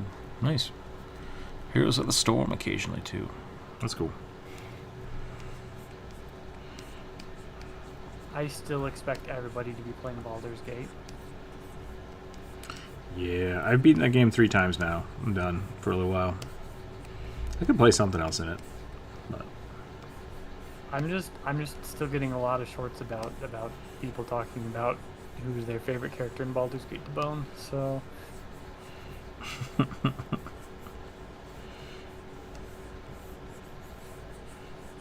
I'm not sure why I get those shorts, because, like, I don't play Baldur's Gate, don't really care much to watch people play it. I don't know. I don't know where that's coming from.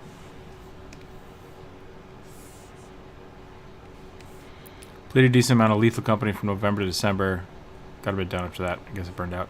Yeah, I've been playing that for the last 2 weeks or so, 2-3 weeks, and I'm kind of getting burned out on it. Like, it has the same kind of issue that Phasmophobia has of,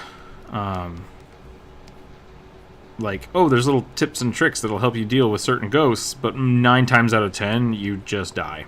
Like, you just you don't have the resources or the ability to do anything about it, and so it's just kind of like, all right. Which can be fun. Like, it's a fun game. Don't get me wrong, but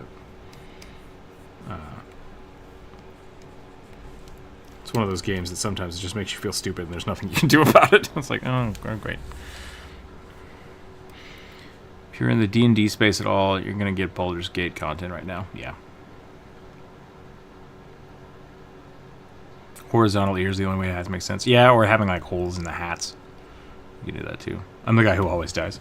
Yeah, and that's the other problem. Same thing with Phasmophobia is that, you know, if you go in and something silly happens, like what happens to me all the time because I never bring a flashlight, fall in a hole. It's just like, well, I will now not play games with you guys for about 10 minutes. Feel free to keep playing. That's fine.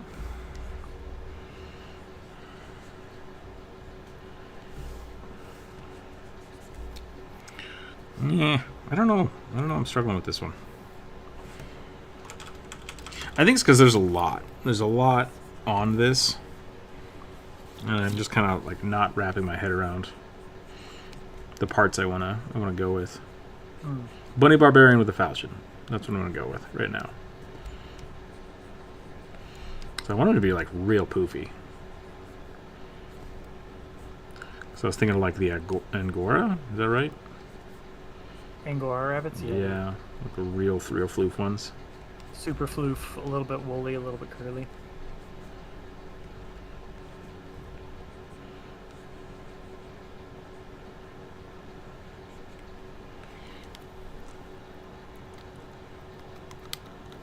Big Chungus, yeah.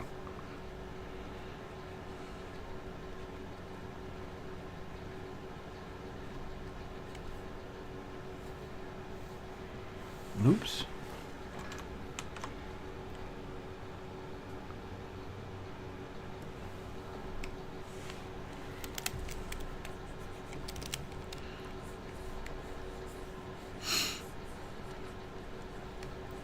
Kind of like the idea of the over the shoulder.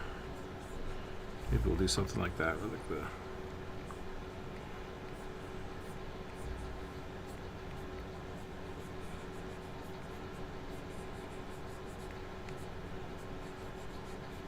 I tried installing a bunch of the mods for Lethal Company. Because like having the extra slot for a flashlight or the walkie-talkie, because like those two things are kind of fundamental for the game. Yeah. I installed Necessary to be them, able to yeah, play. and I thought it would give it to everybody, but it didn't. And then so all of my friends were like, "Oh, we don't want to spend the time trying to figure out the mods." And I was like, "That's fair." So I don't know. Interesting. So the mods were client side only? Seems like it, unless I did something wrong. That seems very strange to me, right? Yeah. To me.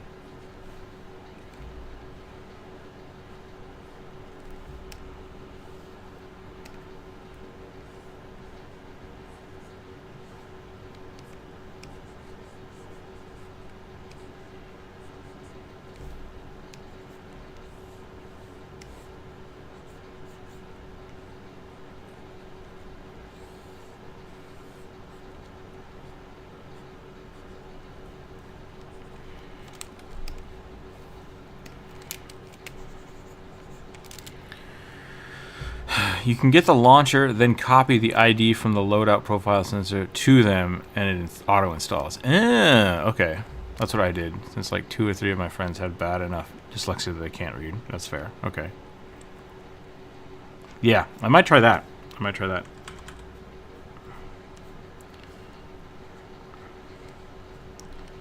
have to have you explain that to me.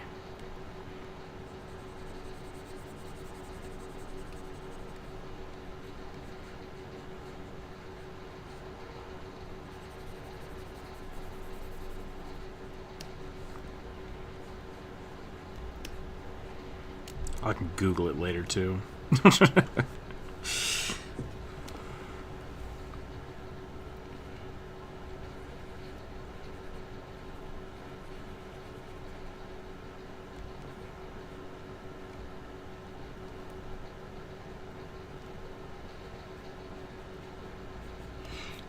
I don't know what I've done, but I kind of hate it. But to be fair, it's a rabbit, so I was gonna hate it regardless.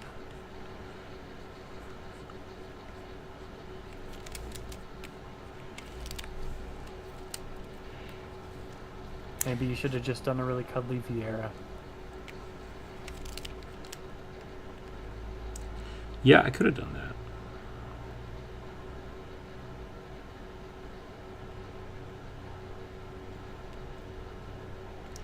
Yeah, so like I'm a big fan of hard games, like games that are difficult. Like I like those. They're fun. I'm okay with dying all the time. The problem I have with games like Phasmophobia and Lethal Company is that they don't give you the options to overcome some things. Yeah. A lot of the times it's just like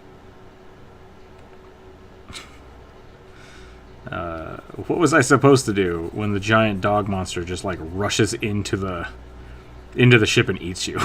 It's like, I guess I could have closed the door, but I didn't know it was there.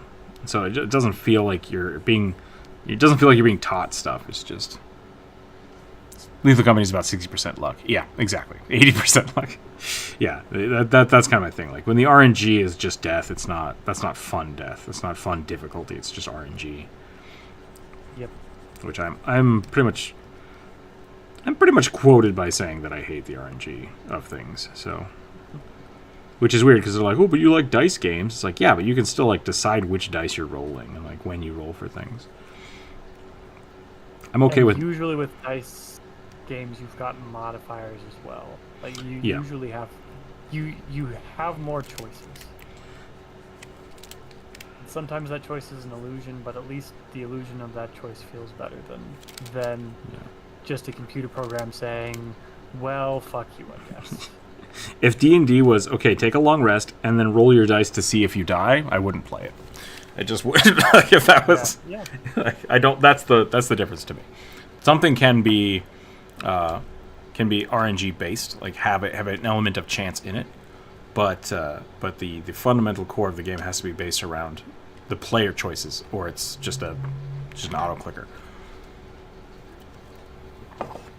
He's giving me Final Fantasy X energy. Nice.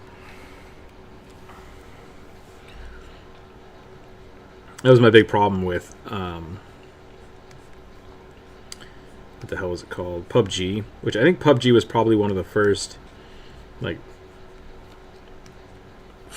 well-known games that was like solely relying on RNG that like a lot of people played. Yeah. Because like it has the elements of like a good shooter. Like the guns feel pretty good and they're great, but like 9 times out of the 10, where you land, even if it's like this is a good strategy of a place to land, can still just like you land, there's nothing there. It's like, we might as well just restart. Like I had a lot of people that would play the game that way and just sap the fun out of it because it's like if the game starting determines whether or not you think you're going to do well, I don't think that's good to game design. So. Yeah. I mean, I believe I told you my opinion of not Phasmophobia, Lethal Company, like last week or a week and a half ago, and it was basically like it is a fun game, but it's a bad game that is fun. It is basically only held up by its player interaction ability. Sure. Right. It's fun because people can play it with other people, not because it's designed well. Yeah, I think that's fair. Which I think the mod community, like that's a great reason to have like an open mod community like that. Yeah. Because that was the thing. Like one of my friends was complaining about like I hate that I have to carry around this stupid like why does the walkie-talkie take up a slot? And I'm like, there's already a mod to fix that because everybody else has the same complaint. Like the game developer should just be like, oh yeah, okay, sorry. I need healing. Lethal Company is fun so long as no one takes it seriously. Yeah, like that is like you can play a lot of really bad games with your friends, right? Like that's 100% true. And I don't think Lethal Company is a bad game, but I understand what you're saying, Drew. And I've played much worse games with my friends and still had a good time. So, I mean, I love Castle Crashers. Castle Crashers is fun. I think that Castle Crashers is designed very well, but it is not a game that anybody should take seriously. And I think that Lethal Company is also a game that nobody should take seriously. Like it is absolutely designed to not be taken seriously. And I think the most brilliant thing about Lethal Company is that the sound design absolutely 1,000% reinforces. It's good. Yeah, like they did a good job. Something that I was trying to give it a boon for the other day was that, like, as much as I want to give it shit for its downsides, its ability to functionally use sound and just jump into a game and work is good. Like, it's not like really well fine-tuned, but it functions, and it functions at a level that is great. Yeah, sometimes you die because fuck you. Exactly. Like, that's my least favorite part of the game.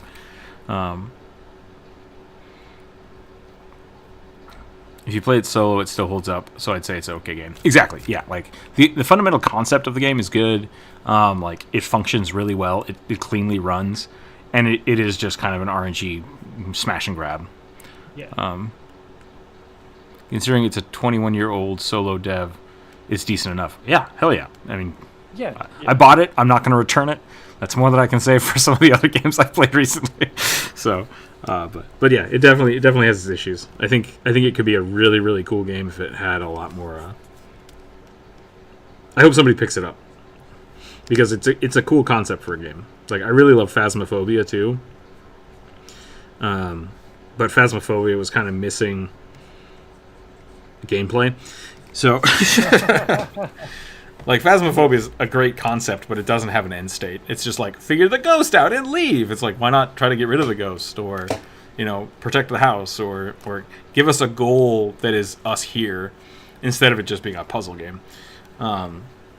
And I feel like that would make the game way better.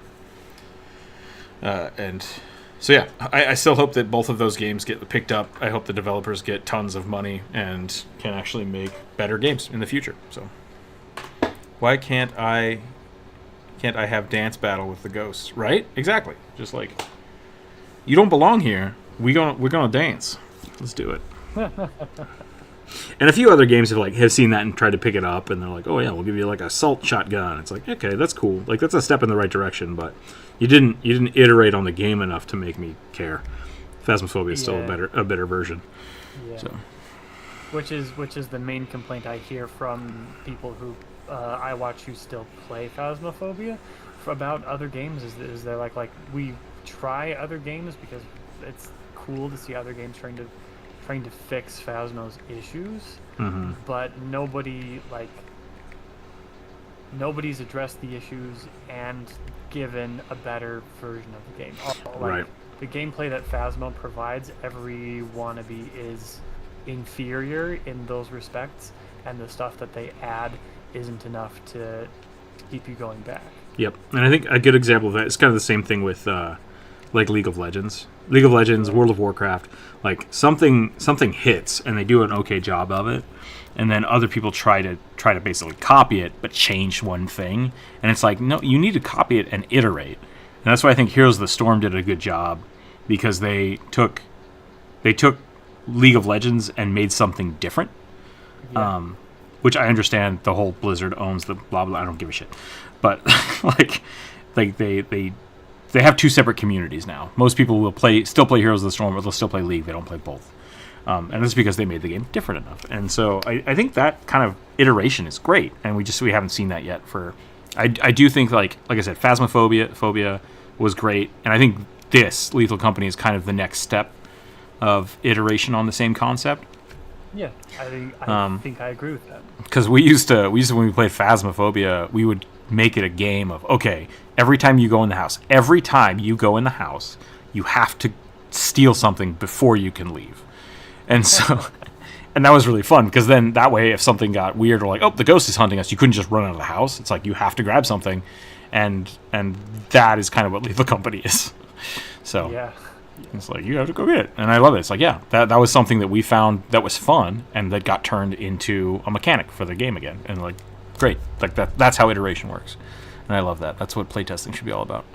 Heroes of the Storm is a lot of fun since it can be so much more casual. Yeah, it's a lot less demanding on each individual role, which I think is great. I stopped playing it a long while ago, which is fine because I played the shit out of it. And now there's just so many new characters that I don't care to try to invest the time to learn any of them. But still a solid game. Very solid game.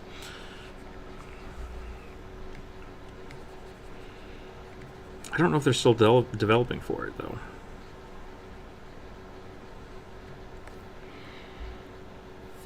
Considering I've wasted like 2,000 hours into League. Oh, yeah. Yep. It's a lot. League is a game that I'm really glad I never got into.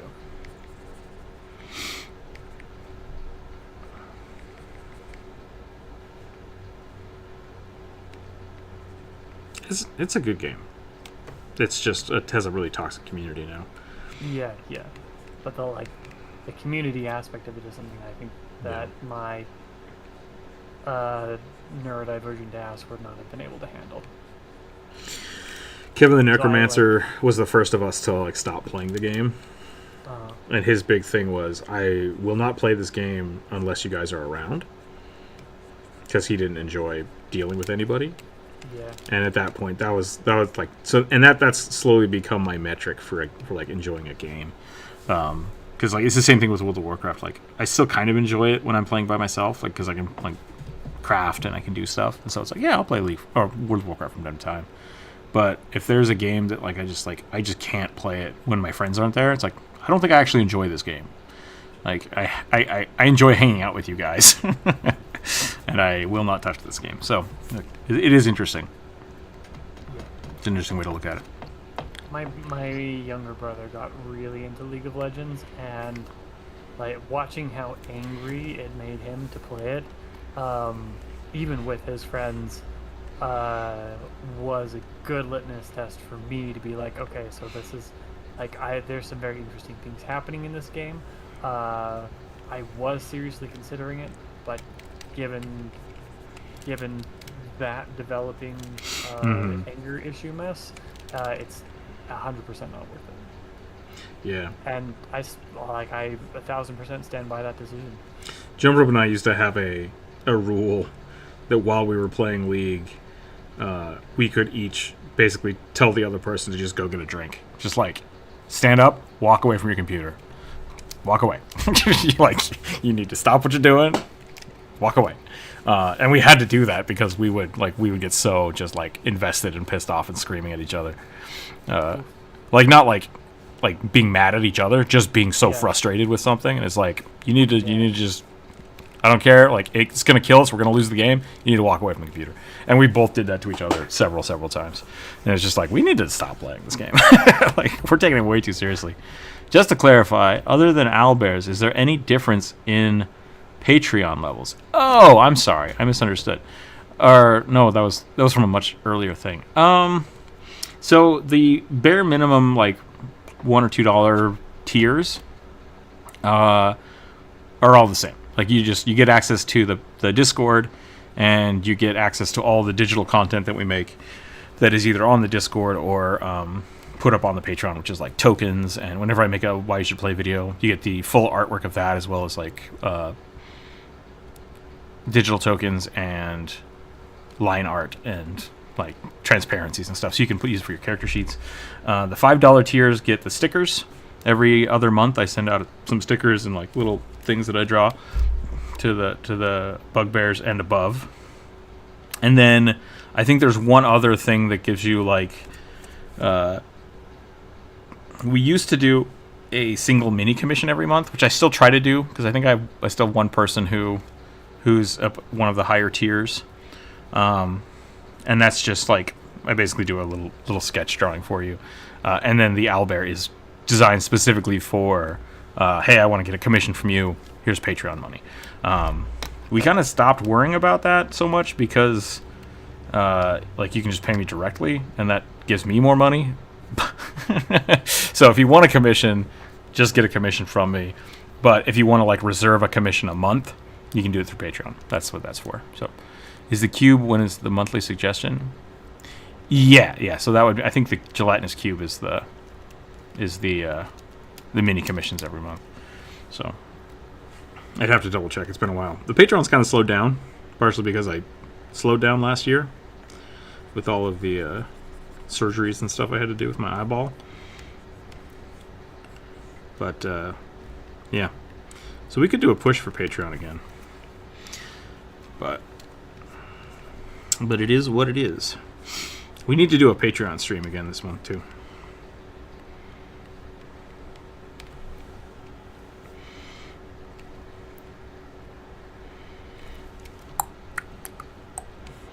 I don't know what else to do with this bad boy. I feel like I should give him a poofy tail. Got a hole in his butt for his tail. Why not? Check out my butt cheeks.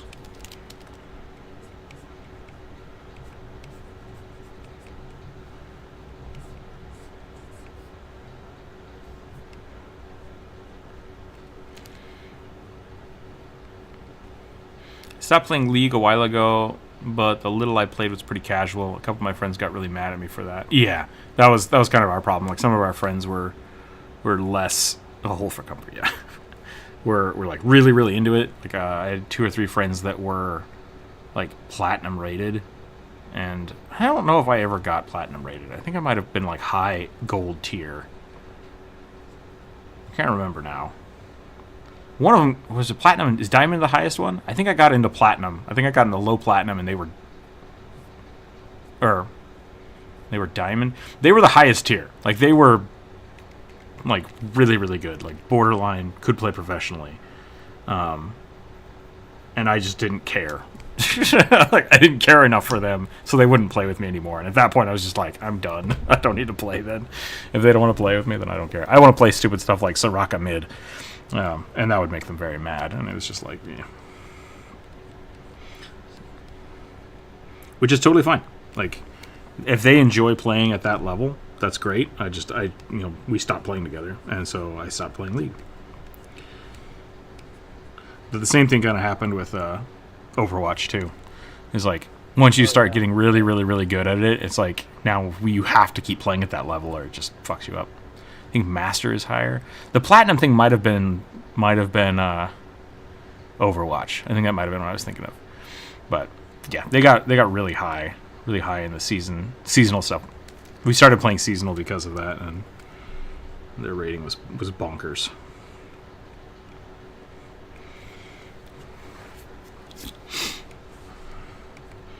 We also started, I think we started cheesing the ELO for a while because it was so janky that whenever I played with them, it would pair us with like just horrible people, and then we would win like 30 games in a row, which would skyrocket them to like super high ranks, and it would get me to like low high rank, and then we would just get massacred by the upper level people.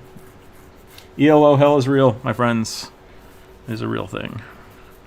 Overwatch, my friend really wanted that I played it, but I almost always refuse. Yeah, Overwatch got I played the shit out of that game too.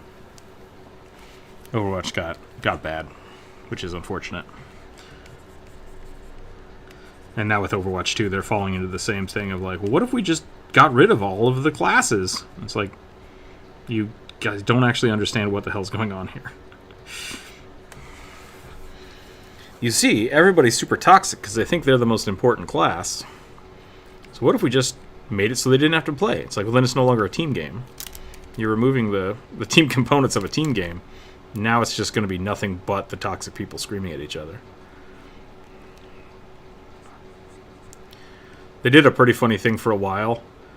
That was, if you were reported for being toxic, they would start putting the toxic people together in games.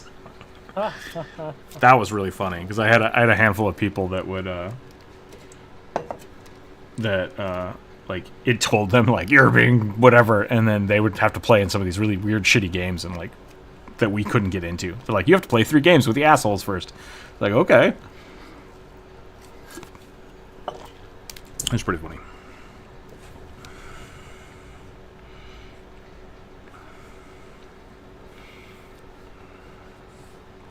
If only you could do that in customer service. Right.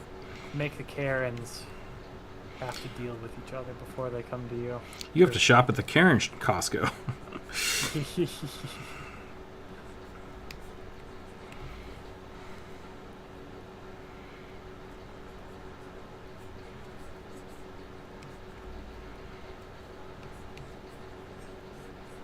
Ooh, I almost forgot about the reds.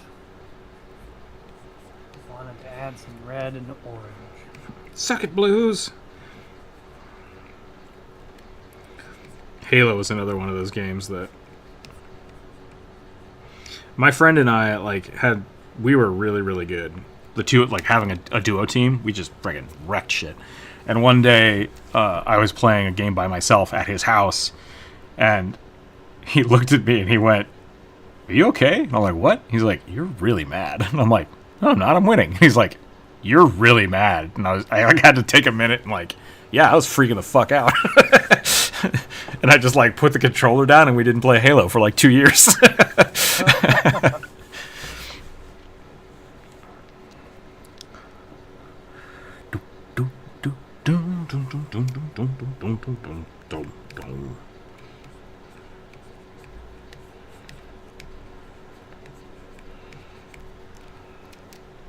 I will probably later today post the February poll for Patreon members for the Patreon only stream. So if that is something that you would like to do, just if you are a Patreon member, you don't have to be a super high Patreon member for that. But if you are a higher Patreon member, I'll spend a little more time on your suggestion. So I do need to finish Infernos. Maybe I'll do that right now. We can do that on the Patreon stream. It'll be fine. We'll do that later. Let's do one more. I think I can do one more, and then I'm gonna call it for the day. Sounds good. We got through a lot, but there's still a lot left. So Friday will also be we'll do some slogging. 14. Female Vieira Dragoon wielding a halberd. Fair enough. All the bunnies. All the bunnies. At least this time it's a sexy bunny girl. Yep. And it's a dragoon, which I'm a fan of. So this person definitely played to your sensibilities. I was looking at getting the annual $5, but it's giving me issues. Interesting. That is strange. Sorry about that. No stress. No stress. No problem. Don't worry about it.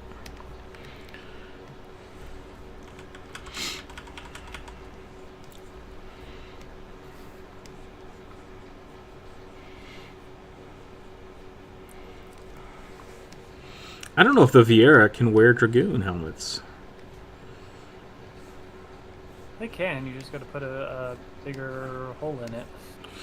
Because so there's mechanically in Final Fantasy XIV, I think they some of their bunny ears break, so they just disabled helmets for most of them. Oh, really? Yeah. Interesting. So thematically, yes, but I don't know if they actually can.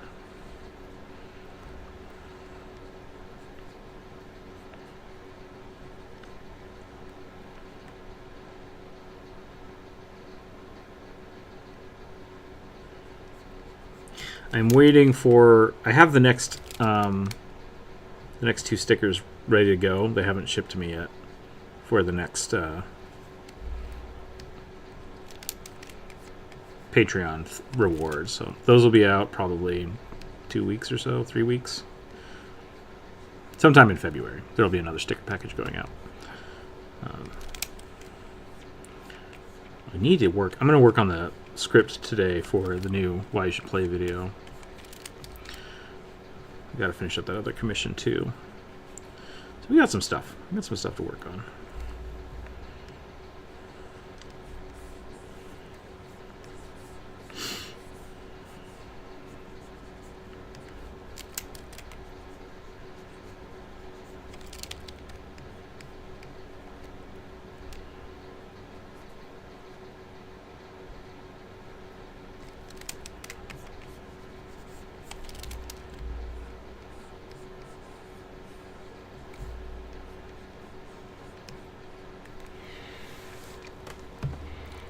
I think I'm a member now. Check the Discord, see if it updated. If not, let me know. Make sure you got access to your Discord stuff. There we go. Yeah, it does look like it worked. So you should get access to that. That should give you access to all the stuff in the Discord, like the Not Safe for Work Patreon chat, as well as like you can draw with us. There's a link there for that if you'd like to do that. And otherwise, yeah, welcome aboard. Thank you. And I'll try to post the other stuff, like I said, later today. To try to get that going. I don't know. I gave her elf ears completely without thinking about it. That's very funny, actually.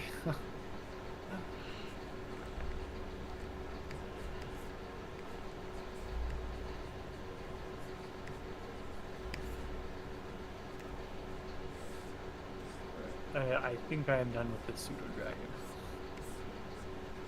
Your pseudo? What? Pseudo dragon? Pseudo, yeah, my pseudo dragon.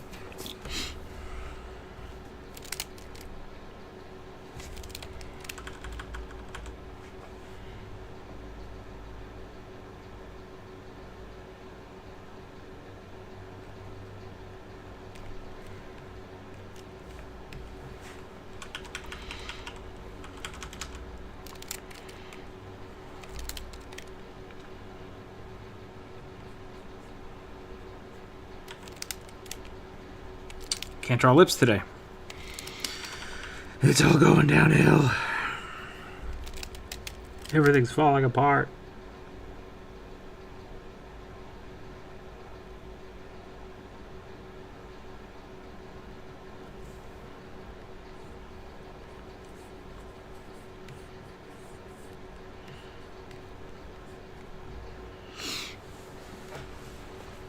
My Dragoon armor brain is not working so well.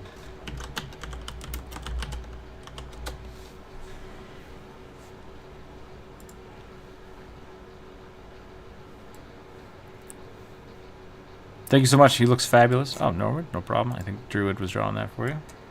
Yeah, I had fun with it. I know Rook doesn't always feel that the like the very specific reference is useful. If we're talking about real creatures, I usually appreciate them. So I was definitely inspired.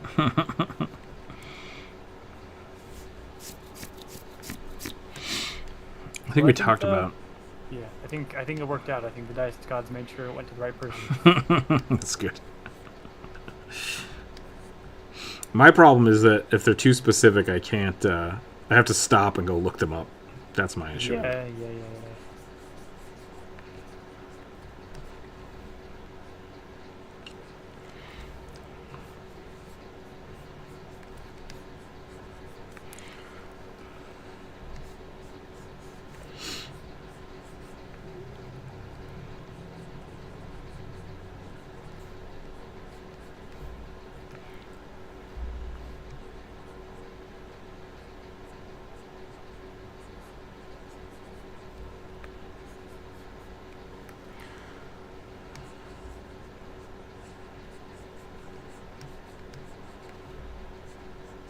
Norman, welcome in, by the way.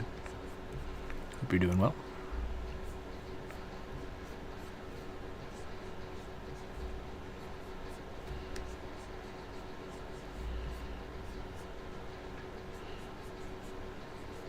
I love Dragoon armor.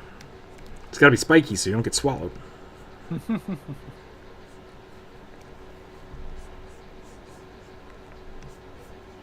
What's this part for? That's my armpit spike.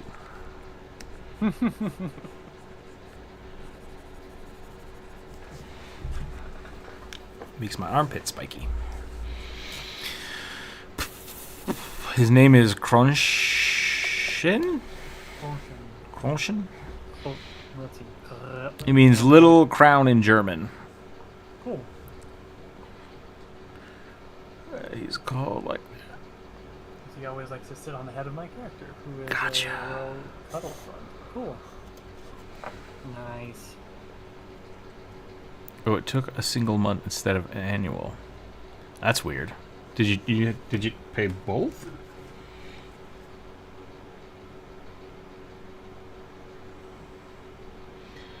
I will take a look and make sure it's worked out the way it's supposed to work out. So let's look at that.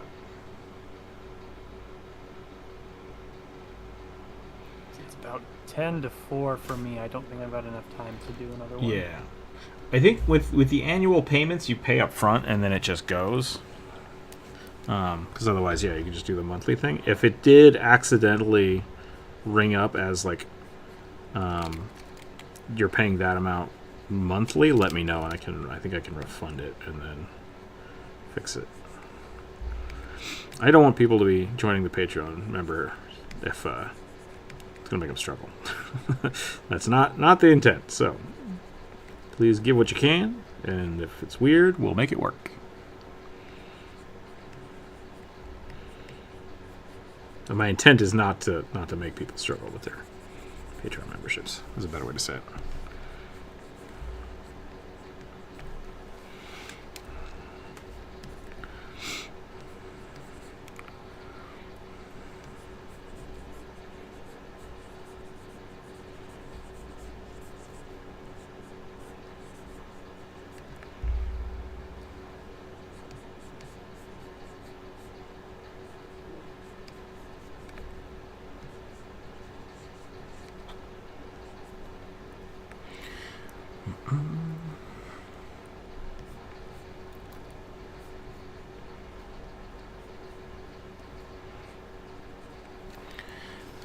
Thanks for asking. I'm fine, but I have to leave you again because my work starts early tomorrow. Have fun. Yeah, no problem. Enjoy your day. Stay warm. Stay safe. I think I forgot to change it back. Change it back out, and now it won't let me change it to the year. Atomic, are you on the Discord? If you are not on the Discord, let me figure that out. I think you're on the Discord. What am I saying? Yeah, you're right there.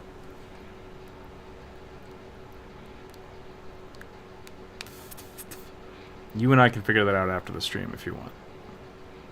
Which, it is almost 3 o'clock, so we got 7 minutes, or I can try to do it now. It's up to you. But I don't want to steal. I don't want to steal people's time.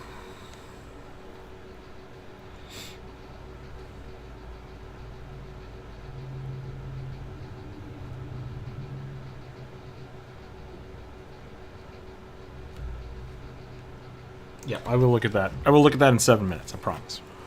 We'll make sure that is the way you want it set up.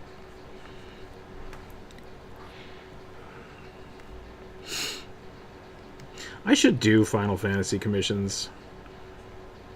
Like, the artwork is so beautiful that like drawing it yourself is fun. Because they're so detailed. So much little bits.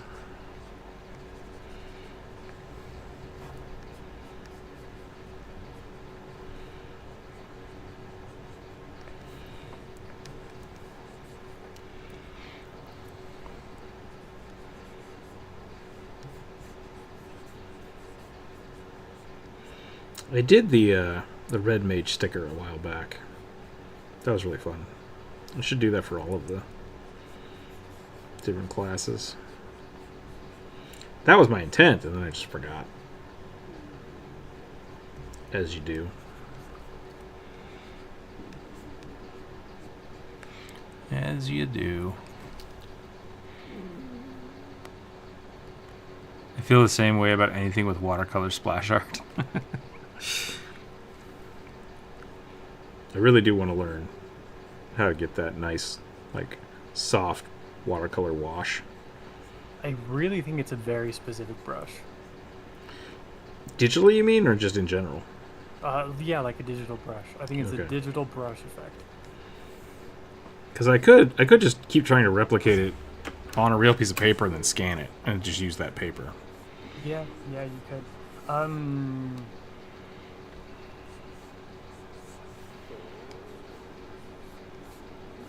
You might be able to. You still have Clip Studio Paint, right? I believe so, yeah. I think they've got because like the thing that you were talking about, or the image that you were talking about it with earlier, it feels very much like a specific Clip Studio Paint like default watercolor brush. Okay. To me. Yeah, So I you could probably, look into that. Yeah, you could probably build it like that. I bet you could find a Photoshop brush that does the same thing. Yeah, I've looked at a couple, and a lot of them are bad. Yeah. I've looked at a bunch of the ones in Krita, and most of them are bad too, but I think I found one once, and then I could never find it again. Yeah. Bravely Default got me on one cover alone. Yeah, Bravely Default's great. Bravely Default, I mean, it's the same artist, I think, or at least based off the same artist, because, like, I can't remember his name, though. Does most of the Final Fantasy art. I think he also did Vagrant Story, Bravely Default, and one or two others. It's just, it's so good. It's so good. Nice, subtle, feels like ink on paper. Sketches. Yeah. They're beautiful. Steve Sketches gets that real good. He makes his brush feel like traditional media really well too. Yeah.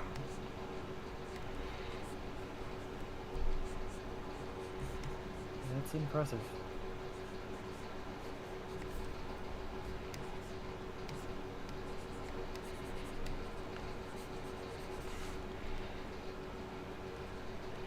As much as I would love to just keep drawing Bunny Girl Dragoons, I think we're about to call it. I think we're going to call it here.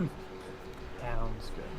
I've realized I already posted these in mine in the Discord and Draw, but I realized there's a couple of things, and all of them that I just want to touch up. It's really just about a couple things that I've got to color in, and a couple of things that need a little bit more defined shadow. Because they feel flat.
Okay.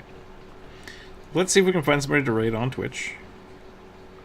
And then let's look at YouTube as well. We'll go from there. Let's see who we can redirect to. Redirect. No one's around. Alright, we're going to Twitch.